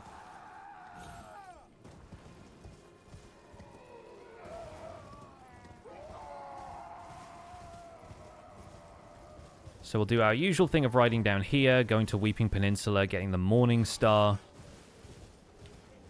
We'll also head up Storm Hill to get hold of the Golden Seed up there, meet Marika, get Spirit Jellyfish, and probably get the Wild Strike's Ash of War just to make killing Greyoll slightly faster. One thing I've discovered about Wild Strikes, actually, is that you can use the Ash of War even when you have no FP left. It just drains your stamina because you're hitting stuff with it, and it doesn't do nearly as much damage as when you have FP, but it does still proc bleed, and so it's better to just do that with Greyoll anyway, even if you run out of mana while doing so.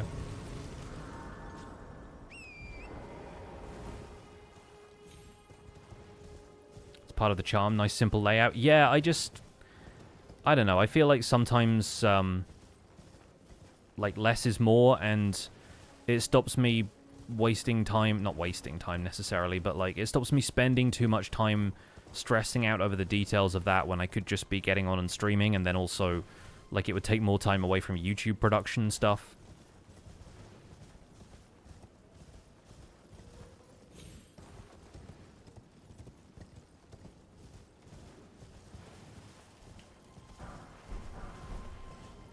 Get a few quick, easy golden runes. This is the route I take now for the Bloodhound's Fang setup, where you have 2 gold pickled foul feet, because it just takes you over to this nice and easily. So I feel like I'm probably going to come this way most playthroughs now anyway. But we're not going to go to Fort Height this time.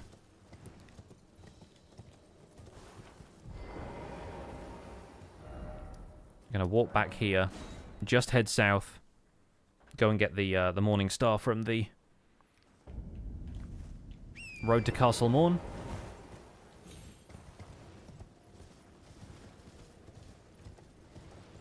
Enjoy the content for much more than how your stream is laid out. Thank you. I've started watching a few people who are like really into elevating their stream content and adding like, you know, games for chat to play and interaction stuff with the stream, and like I think it's all really cool, especially if you've got the time, if you've got like a good sense of aesthetics and a good sense of like what you want out of the layout stuff. You can do so much with it. But it's not always for me, you know? You missed the name? This is Antspur Rapier, which is a joke that only makes sense if you know who Ant and Dec are.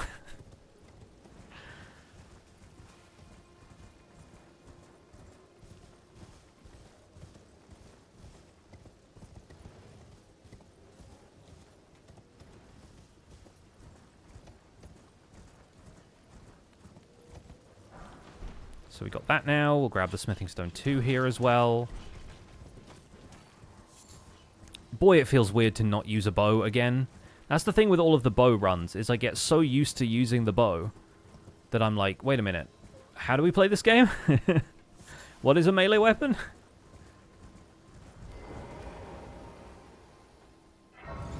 So the whole ethos behind this run is going to be statuses, basically. Like, the entire thing we're doing here is, like, proc status.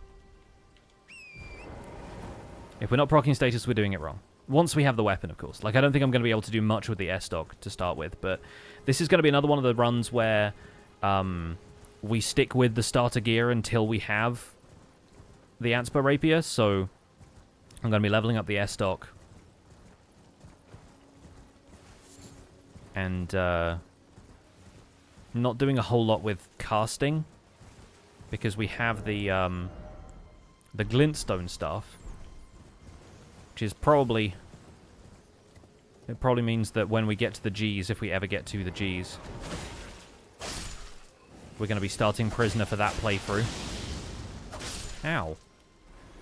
Yeah, that was very unfortunate.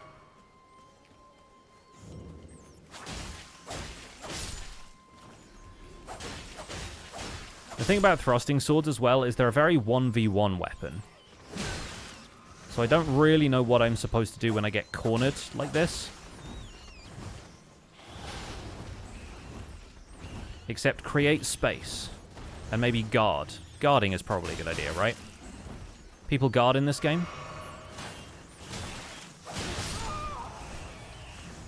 Didn't work out so well for the deck here.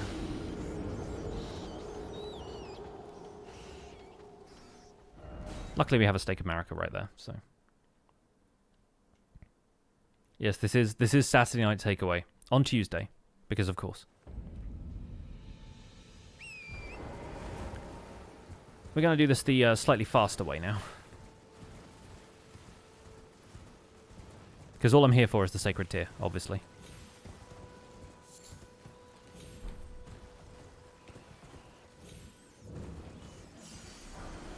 Oh yeah, Flame of Frenzy is here. I need to remember stuff like that for the next run, because the next run is going to be a bad ending playthrough. We're going Frenzied Flame for that one.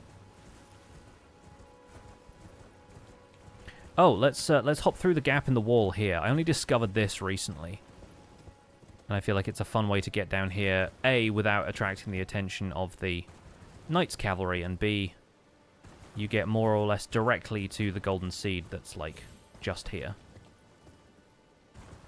Unfortunately, the Guardian Golem does see you, so you can't... Oh, maybe you can warp away. Huh, okay. Nice. Don't people use those stomps like Hoarfrost or the Radahn-themed one? I'm sure people do. I am not, like, as fixed on exactly what the setup is going to be for this weapon. So we will see. But yeah, if we want, like, AoE and, like, crowd control stuff, then that could be a good option, right?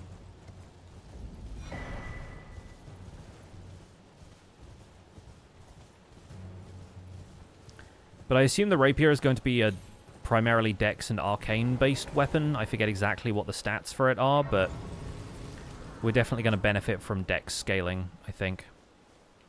I mean, it's Deck, after all, so... And needs some Dex. Everyone who only to have that, did you know? It's quite a... You now know how to sit sideways. But I don't have your courage. It's scary. I want to want nothing. Oh, can you take the poor Fand? He'll be glad of you. Thank you, Roderica.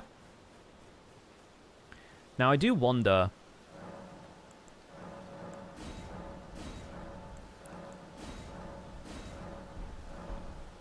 Maybe we'll go back to Peninsula and get a couple more Sacred Tears. But I think the thing I'm most curious about with this character is what our final outfit is going to look like, what the final equipment is going to be. The next thrusting weapon build going to be Stab and Guard? I mean, depends what the weapon is, right? I feel like a lot of times they've been named after a pun based on the weapon rather than it being a strategic hint, but you never know.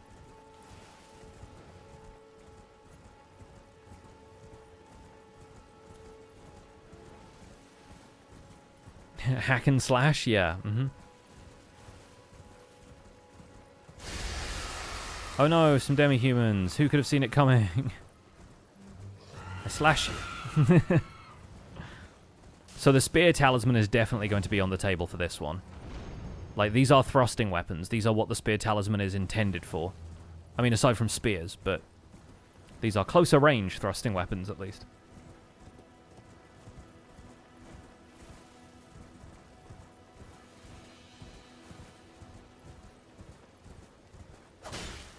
Stab that guy in the butt.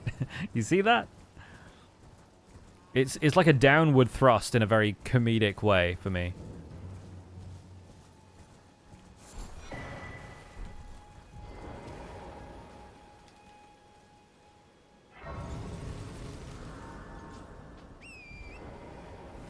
Shout out to my runes.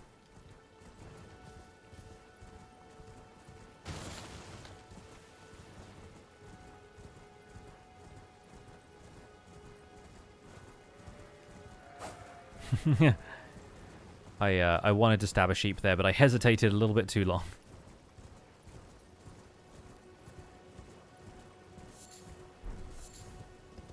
In this cellar is a weapon that we're not going to get for a very long time unless we decide to use it as like a secondary weapon.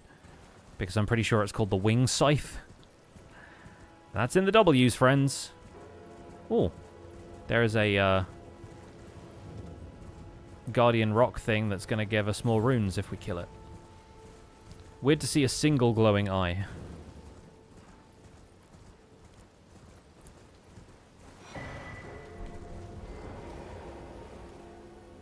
Yeah, in 2032, that'll be. Yeah, definitely.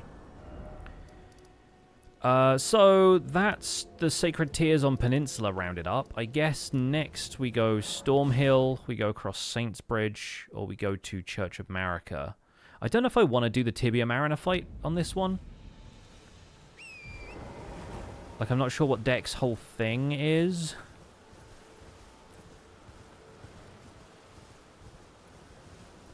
I kind of like doing the Tibia Mariner fight. 2032 seems like an eternity away. It is both simultaneously a long time and not very long. which is weird, but that's kind of the way these things go.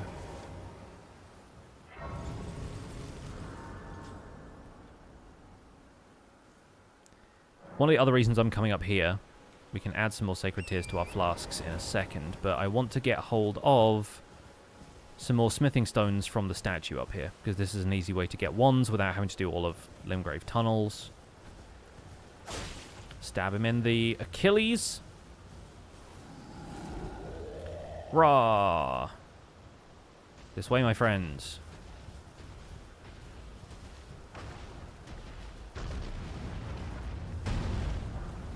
Love it when they stumble over the statue. That's great. Gives me extra time to do what I need. Wasn't it August 1st just yesterday? Somehow it's the 20th? I know.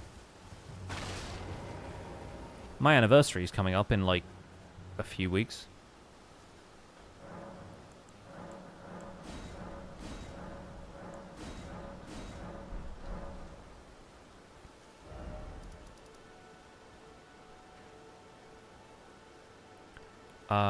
Right. Yeah, I guess we'll do...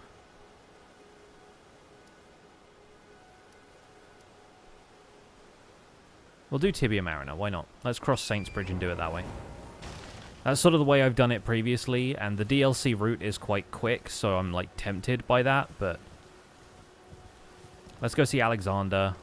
Let's do that whole thing.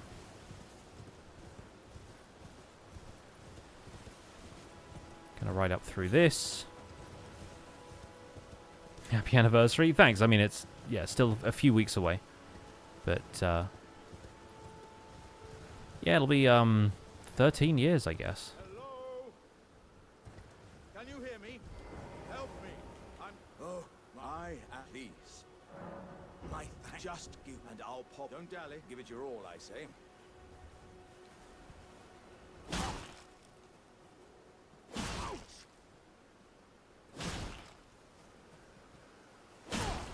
There we go. It takes a while with thrusting swords, but there you go.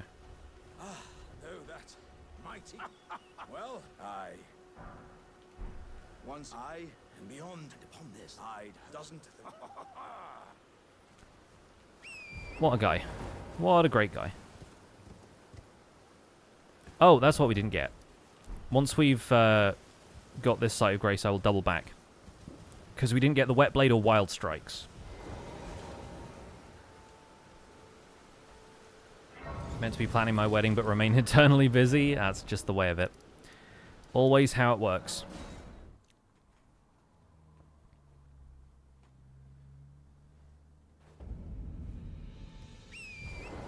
Yeah, while I've got a small amount of runes, we might as well do a quick ruins parkour.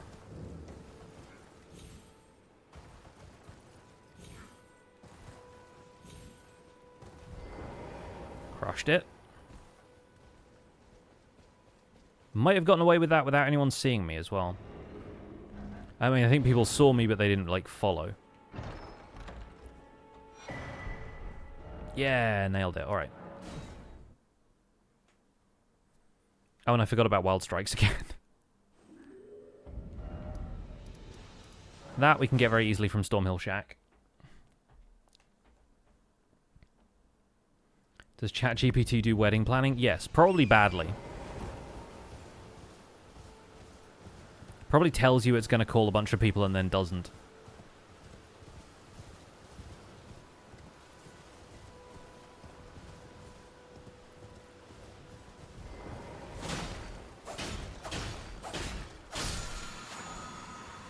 Nice. I guess somebody did spot us from the guards up here, so let's crouch in a bush.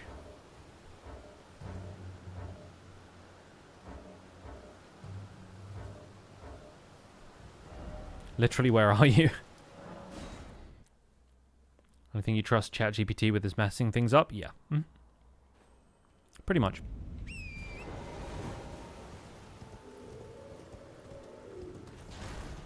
Mad Pumpkinhead is doing Mad Pumpkinhead things. We can grab 2 more smithing stones on the way over here. That's another great reason to come this way if we've got a basic weapon. We can meet D.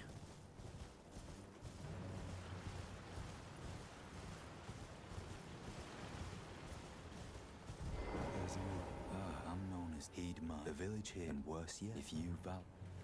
The Seattle Mariners. I feel like that's one of the joke I'm always going to make, along with something about Italian cold steel cinquedillas. Hey, Pillar, thank you so much for the raid. Welcome in. We have started a new playthrough in the Elden Ring A-Z. This is weapon number 7. We are not going to acquire it on this stream, but we are headed towards the Antspur Rapier, which we get from the shaded castle on the Altus Plateau.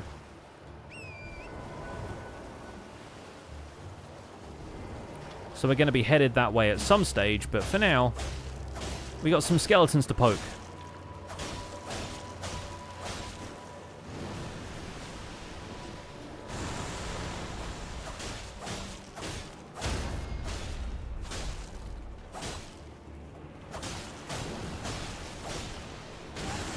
Ow. And sometimes the skeletons poke me in exchange.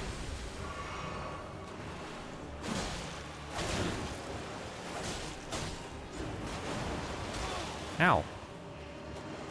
Tibia Mariner scoring some hits this time. Tibia Mariner and his cronies. Oh, a turtle. Hello.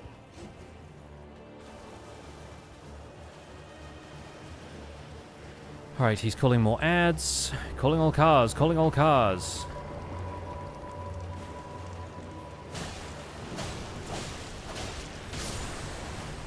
Nice. Love it when he takes care of the ads for me. Oh, except for that guy.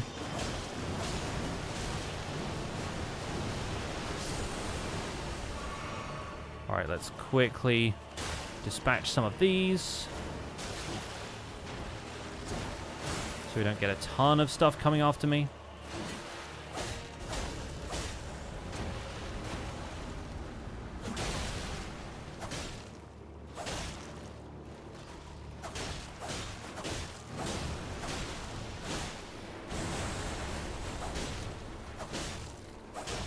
He's beached. We got him.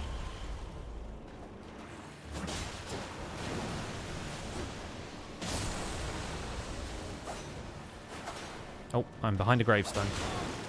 Not that helpful, huh?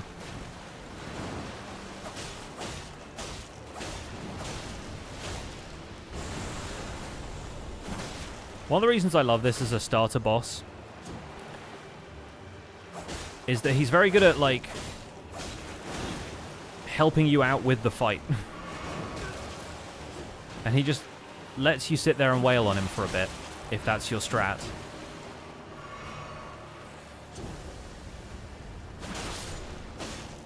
He has a lot of attacks that dispose of all of the ads around him. And then at the end, everything dies.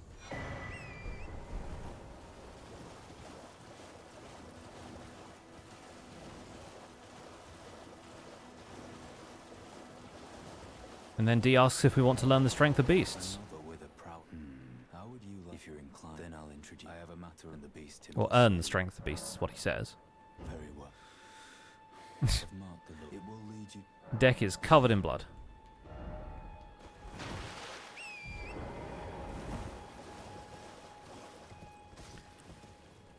Okay, gravestones or path today. Which one is closest? Oh, gravestones are right there, okay. Haha. You know what I feel like doing on this playthrough? I feel like completing Nefeli's quest. So I think we're actually going to go and talk to Kenneth Haight. The Fort Haight stuff is basically on our way since we need to get the Dectus Medallion from there. And I want to actually complete Nefeli's quest so we can get an Ancient Dragon Smithing Stone from there.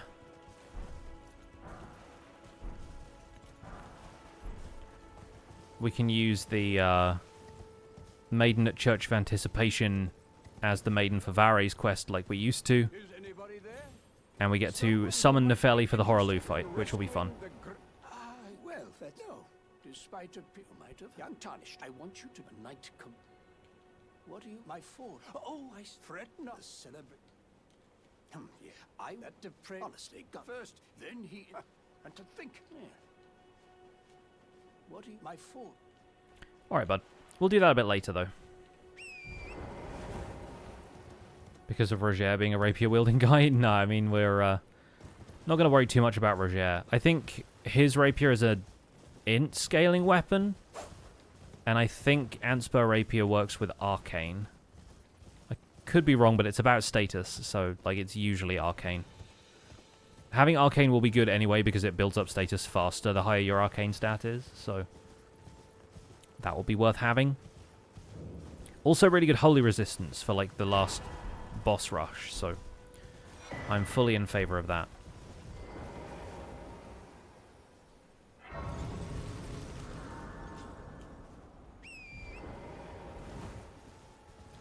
We'll do Fort Height once we've come back from Garank and gotten a few levels, though, because it's not difficult, but it's a lot easier once we're leveled up some and start scaling our weapon.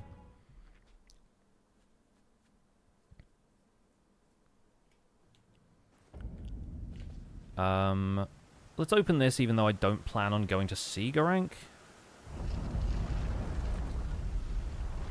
There's a possibility that we want incantations later.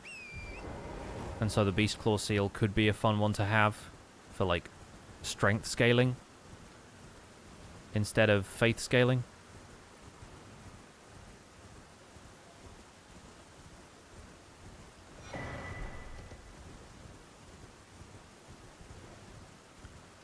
Here's another thing I think I'm going to work into the regular rotation of these runs as well, is coming down here and getting the Somber Smithing Stone 9. Because I'm pretty sure Antspur Rapier is a somber weapon, so we're going to need one of these sooner or later anyway. I'm just finding these, like, little quality of life changes that we can apply to future runs.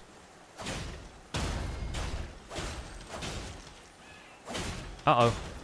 That guy just completely misses me. Incredible. And then hits me. Not good. It's vulgar.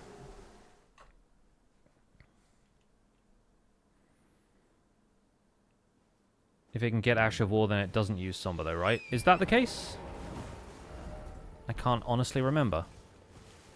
Well, if it's not Somber, then we don't need to worry about it, but...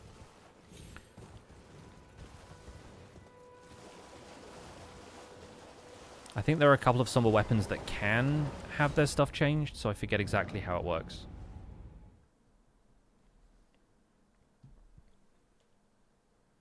I haven't made a note of it either way.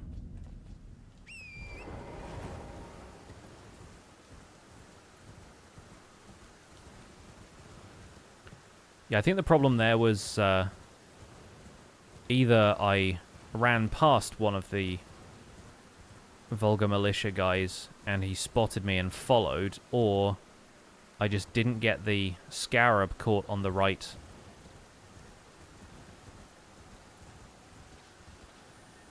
little chunk of terrain where it can just sit there and not roll away, like here.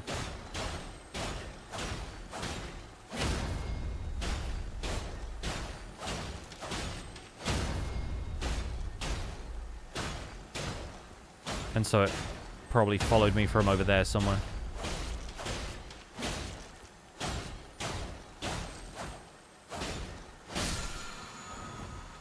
Good, okay. Yeah, it was that guy. There go all my runes.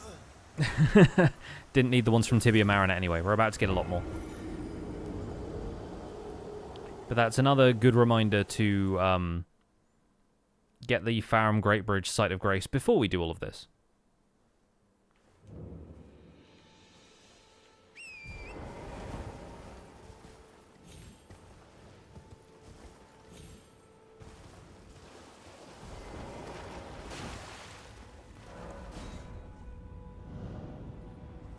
Runes are going to be very, very cheap later anyway. And let's be real, for right now, because we're not saving our second gold-pickled Foulfoot for Moog, we're about to get a decent amount just from the Knight's Cavalry And then we'll get even more from Greyoll, so...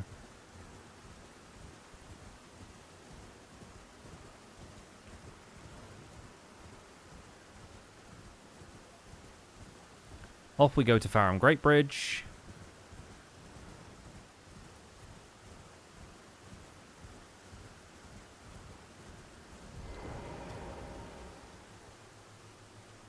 And I'm actually going to look up what the Antspur Rapier needs to upgrade it, because that's going to affect what I choose to run around and collect. Oh, it is just regular smithing stones then. Okay, cool. Interesting. That makes a fair amount of sense if that's the system, right? Like, if you can change the Ash of War, then it's not a somber weapon, but...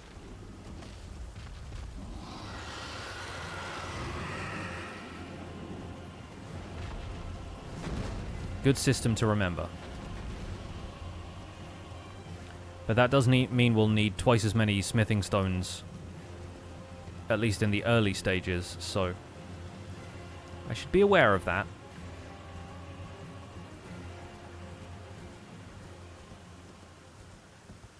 By the way, for anybody who was here on the stream where we did the DLC speedrun in under 2 hours, and I was having trouble jumping off of the cliff by the Church of the Plague to get into the Radagon fight without having to go through Castle Redmane, I did it again off stream for like preparation for the next run we're gonna do, and it worked just fine. Like, it took me a couple of tries, but I was able to get it. So evidently that's not just fixed now. Like, there is a way that you can still do it. I'm going to go to Round Table Hold just yet, but in the meantime, we're going to pass the time until it is night. And it's a good thing we don't have any runes, because we'd probably lose them all here anyway.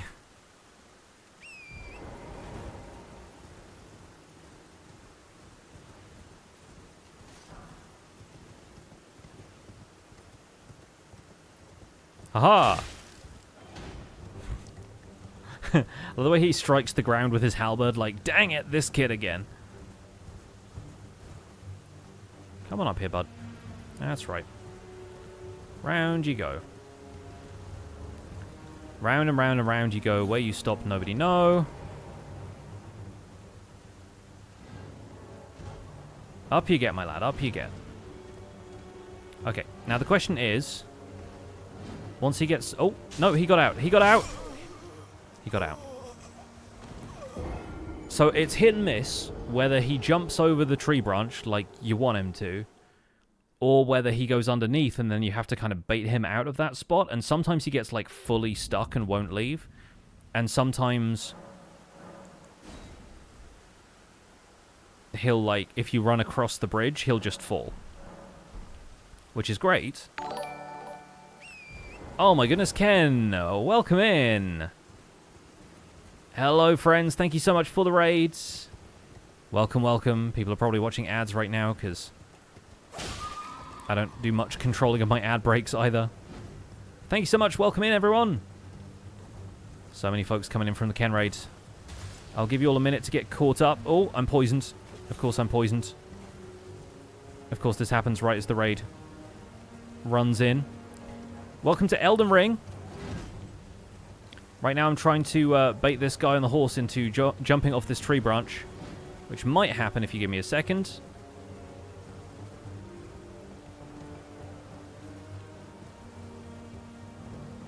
Oh, he's following me. No, you don't. Oh, that was close. Could feel the wind whistling past. Alright, let's give it another quick try here. Alright. Up the branch we go. Hop off the horse. Oh, and he's gone around this time. Okay, well, let's see if he comes up this way.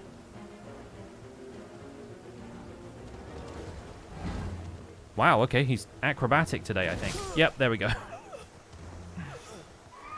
Ads are becoming a menace since Twitch introduced Turbo and bad UI. I mean, Turbo's been a thing for a while, it feels like. Maybe it's just spread to more regions now. Either way, thanks so much, Ken, for the raids. Hope you all had a good stream. Let me know what you're up to, but if you got a raid and run, I completely understand. We're going to be beating a couple of bosses the cheesy way here, and then I'm probably going to wrap up the stream after that so I can go make dinner.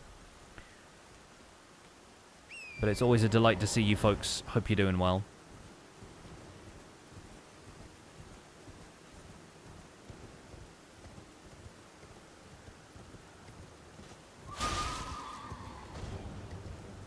This man on the horse is vexing me at this point.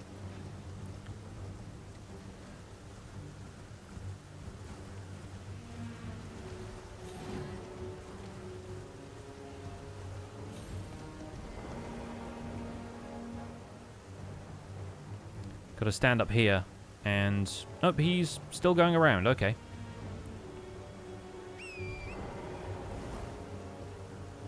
He's challenging me to come back down. See, every so often I do this first try, and I'm baffled that it happens any other way the rest of the time.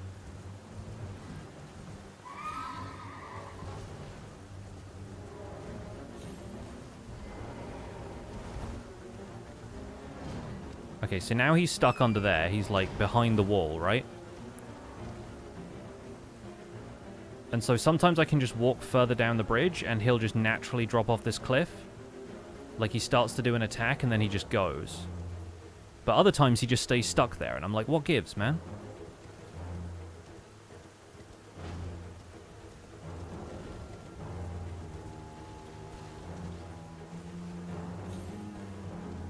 What's your deal?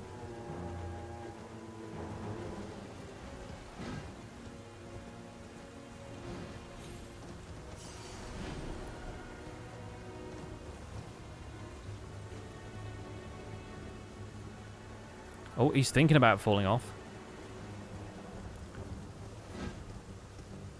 That's the thing, right? If we go over here now,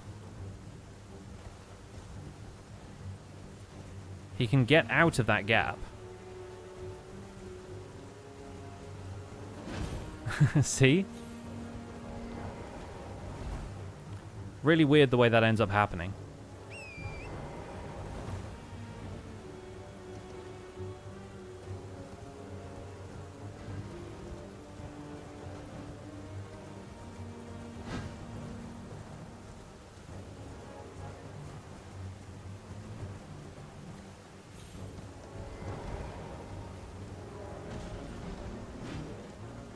Go on, fall.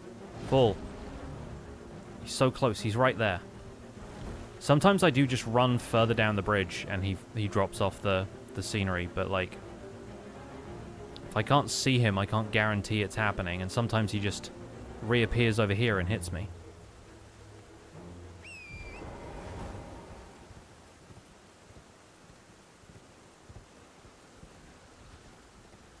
See, now he's like really low down. So now I think if he falls off, surely he falls off.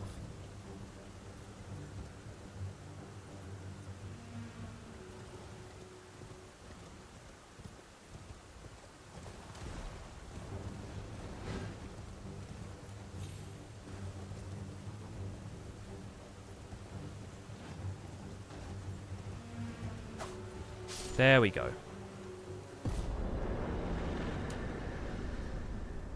And we just about got the bonus.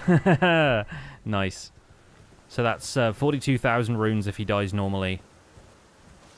And 545 if you get the gold pickle foul foot off in time. So it's worth the difference.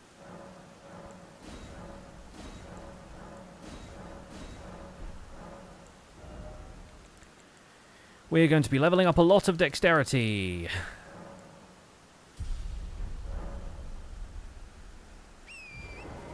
And then I need to go and see what the stat spread is for the Antspur Rapier so that we are well equipped to wield it when the time comes. This guy just casually ignoring the laws of physics, right?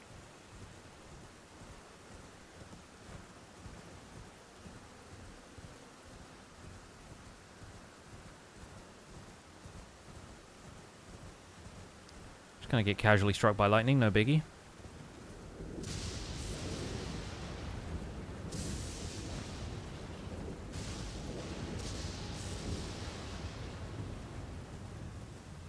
Okay, the Antspur Rapier. What's the deal with you?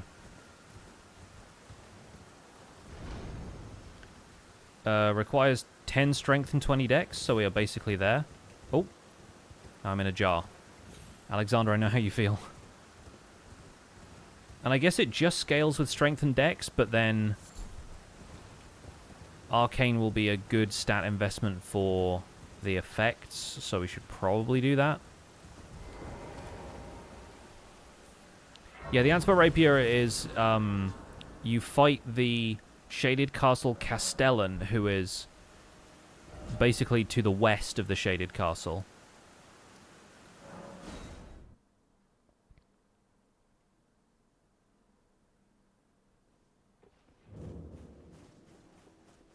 Wait, well, you're... Goodbye. Hi, Carly. So yeah, now we'll head back to Fort Faroth and do Greyoll. Once we've got the Dectus Medallion half. And now we've got the Wet Blade, we can also add the Wild Strikes Ashes of War to this.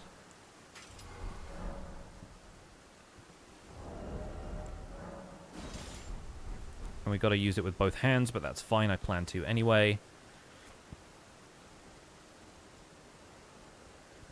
Big Melania fan, yeah.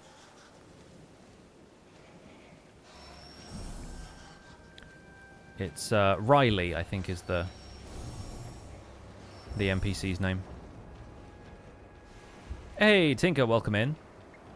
We are towards the end of our Elden Ring stream today. We're gonna fight a big dragon and then probably call it a day there. But we'll be able to acquire this weapon pretty easily on the next stream, I think.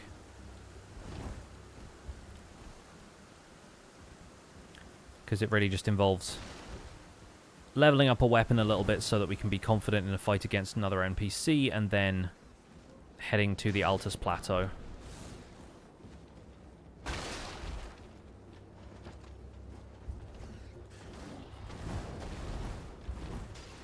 And not getting hugged by a big rat today.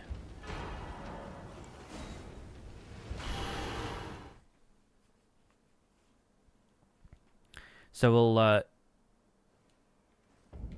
equip Radagon's Saw Seal for now, just because it gets us a little extra stat increase. And at this point, a lot of stuff is going to one-shot us, so why bother doing anything else? And with our Gold Pickle Foulfoot on the pouch, it's time to Wild Strikes it up.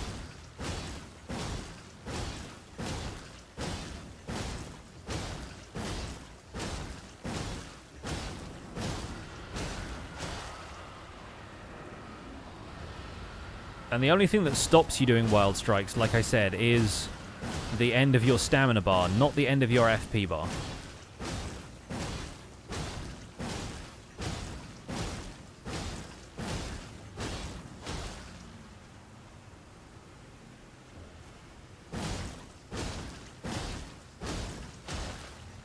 So even though from this point on it's going to start doing like 0 damage per hit, we're still going to get that bleed effect every so often.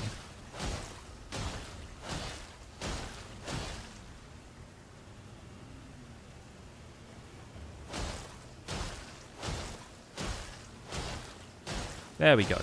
It's so funny going from like 8 damage per hit to doing like 13,000 in one go.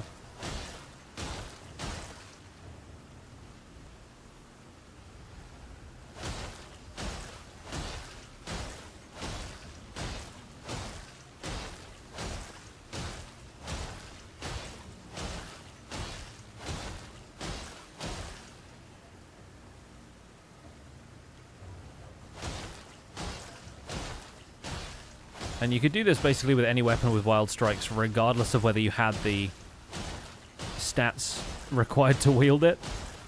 So it's a little bit broken.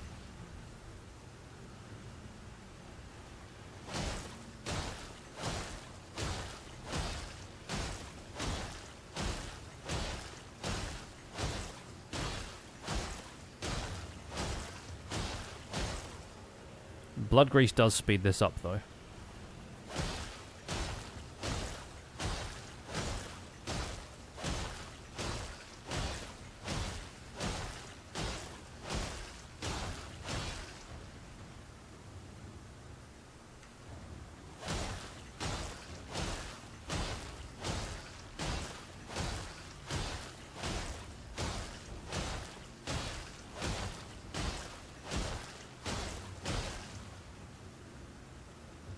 It's funny that the extra hit you do at the end of the attack actually does a decent amount of damage. Not a lot, but more than it did for each individual hit before that.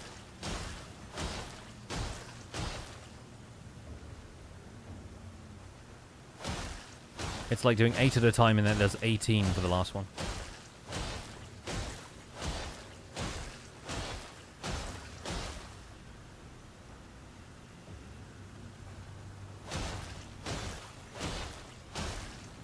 There he goes. Rune Central, baby!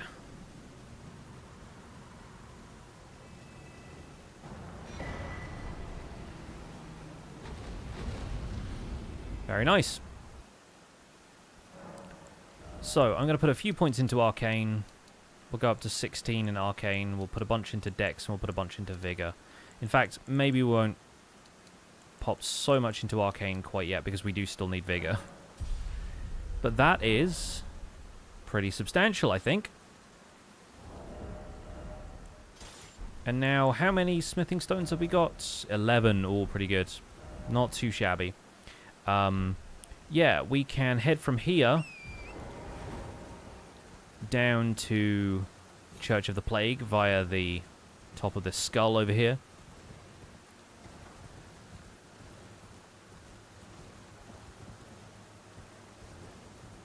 I'm thinking there might be a couple of really useful talismans out there that we can get hold of for this one, especially if there's, like, rapid thrusting attacks involved. There's going to be precedent for using the winged sword insignia and, like, a few things like that that I think are going to be kind of neat to introduce to this weapon a bit later.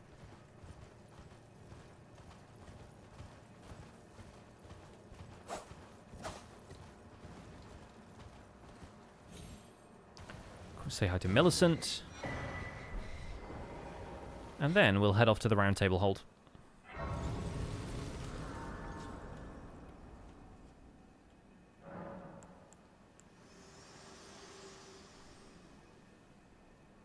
Very well. Let my hand rest upon you. On me, Deck. Or to use my full name, Antspur Rapier.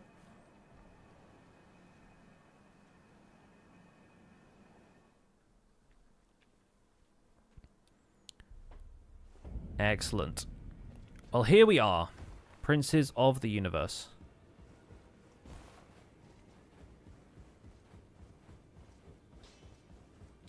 You're in no matter how you're...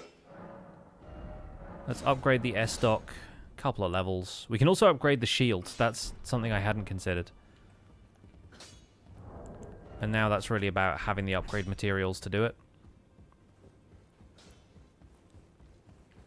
Not going to worry about fear on this run, I don't think.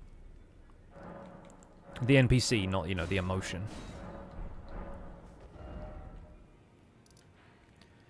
And yeah, there's a couple of bits and pieces we could do now. We could go and do Fort Height to get the other half of the Dectus Medallion. Especially now that we've got a few more levels. We might get an odd smithing stone here or there from that. I forget where the smithing stone ones are around here, but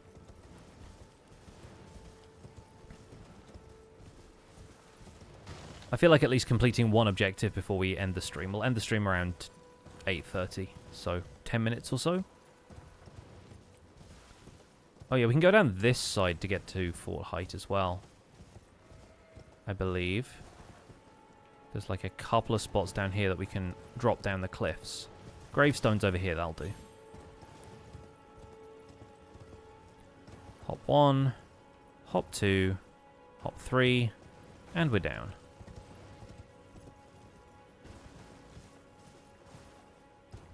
We've got a few extra golden runes coming through here.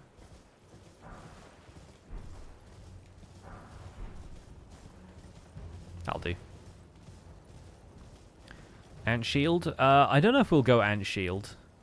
Because I'm planning on dual wielding with the Frozen Needle, probably. So the Ant Shield could be an interesting, like, bonus for the whole thing, but...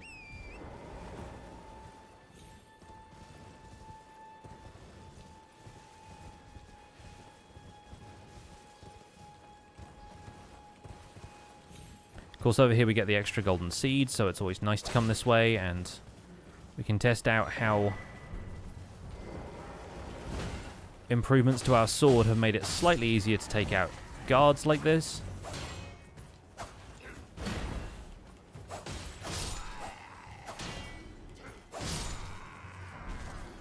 It's all about finding the right opening to attack.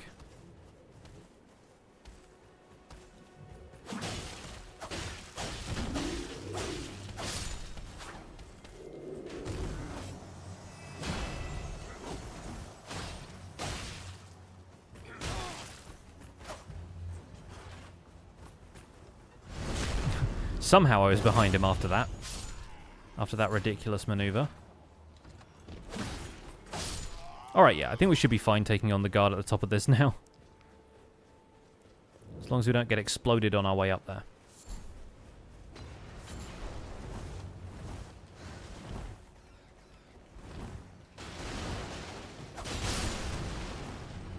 Well, we survived, so I think that counts as a win.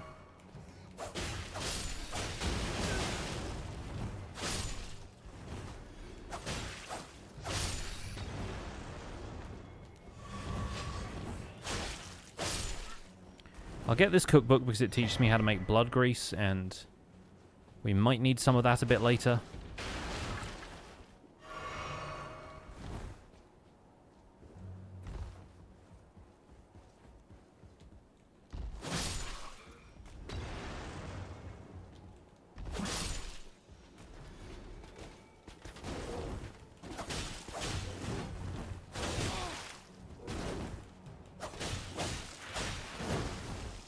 Thrust. There we go. So now we can't put the blood affinity on a weapon yet, but we could put Bloody Slash on there, and I think that allows you to do that. So we could get bleed on the S-stock if we wanted to.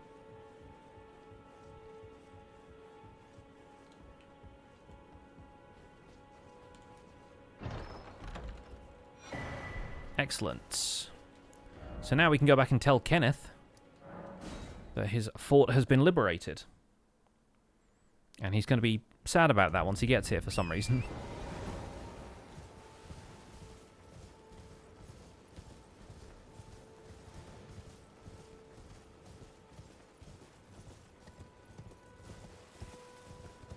I guess the real question is, do we think we can kill Margit? Does that sound like a good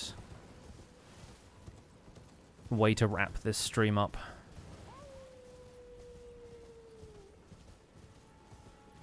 Margit feels like a good boss to end the stream on.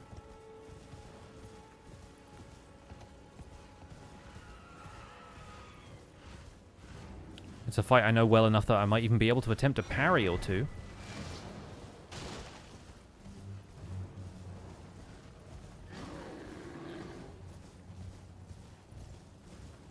Alright, where's Kenneth? Show me Kenneth.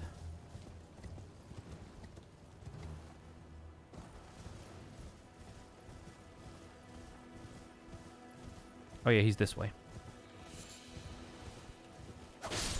The Mistwood, because of being misty and all, kind of disorienting until you get out of it.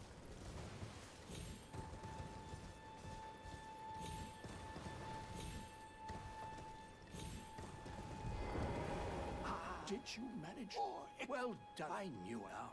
Go ahead. Cool, gives us a dagger. Always nice. What's that look? Well, and even the which is why just you. Would you like? I see bright. Enter it. Who knows what say? Very I knew. I shall hold. I see. Right there. I've much. Alright. So now we've entered into the service of Kenneth Haight. We have the map. We'll go see Kenneth another time. But yeah, let's go take on Margit. I'm hopeless at parrying. Me too, dude. We have that in common. Roderica's still there, okay. I think once she moves, there's a golden seed left there, so that's also potentially worth having a little later. On my last run, I didn't actually get full... I don't know if I've actually had full flasks for most of these now. Like, I never bothered to get all the way up to 14 flasks. I feel like I've always got like 12 or 13 or something. I think maybe once or twice I've had to do it. I usually get a lot of them throughout the playthrough anyway, but towards the end, they're a little off the beaten path. We could summon Rapier, a fellow rapier user. I could also do something with my mixed physic, but I don't think I have anything other than a half heal from this right now. Yeah. The dexterity not crystal tier is in Liurnia, so we could go and get that in theory, but in practice it can wait.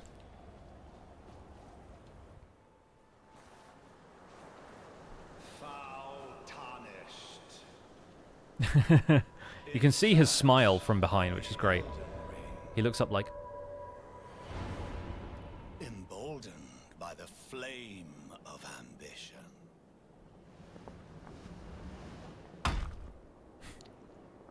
Still so cool. After all this time, still probably one of my favorite characters.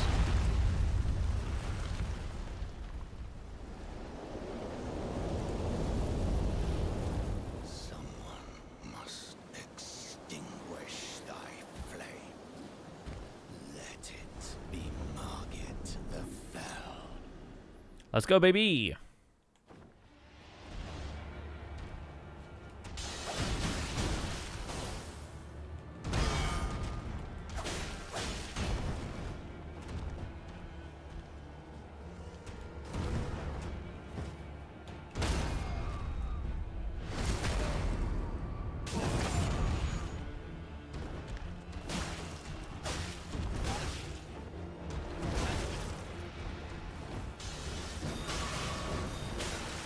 If he'd managed the daggers any earlier, he would have got me.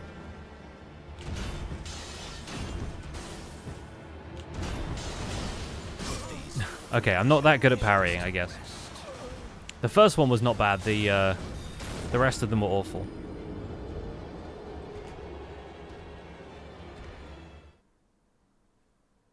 I prefer not to lose my runes, so we're gonna try and take the fight a bit more seriously.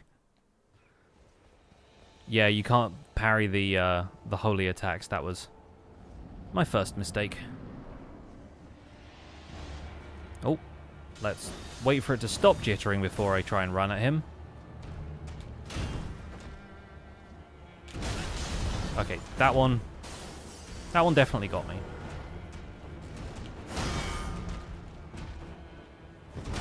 Okay, and that one, my timing was way off. Alright, there we go. We're not going to do this fight parry only, but that's a nice way to open.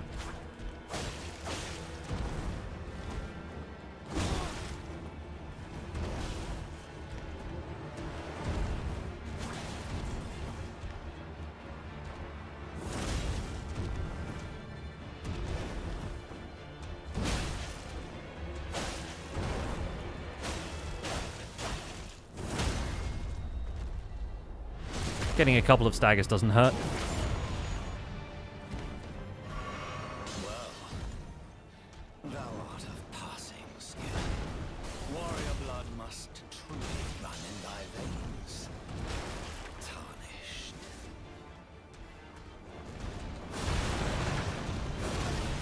Ow.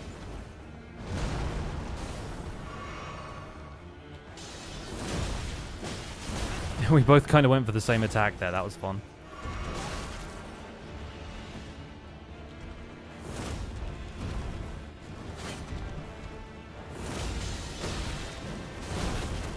Impaling Frost is kind of a cheat code with this weapon. Oh, boo.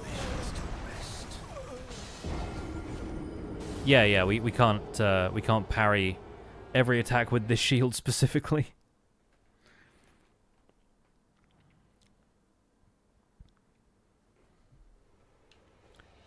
Alright. I reckon one more try and we'll have this. Unless he pulls some BS at the start of this one. Which, you know, he might. Oh. Ow.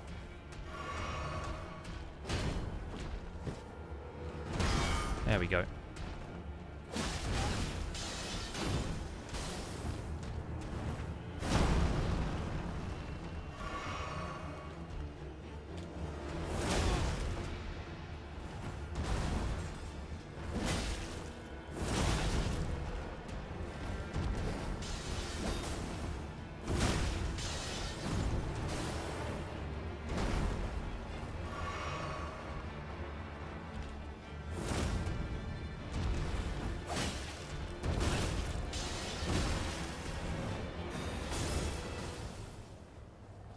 So weapon class I haven't used much, so really getting used to what all I can do here.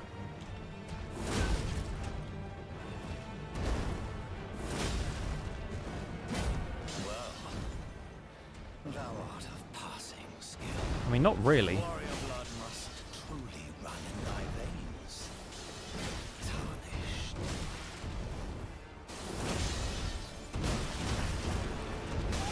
It's weird to have the jump R2 really not be the most damaging or stance breaking attack.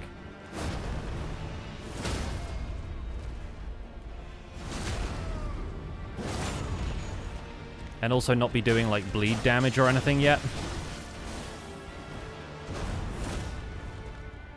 Yeah, okay.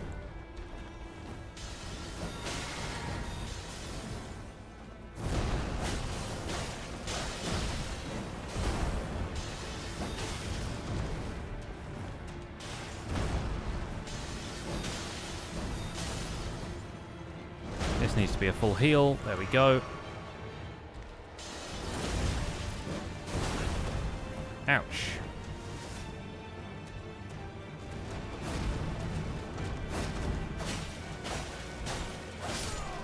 Alright, that works. We almost had full health at the end of the fight. GG. Okay.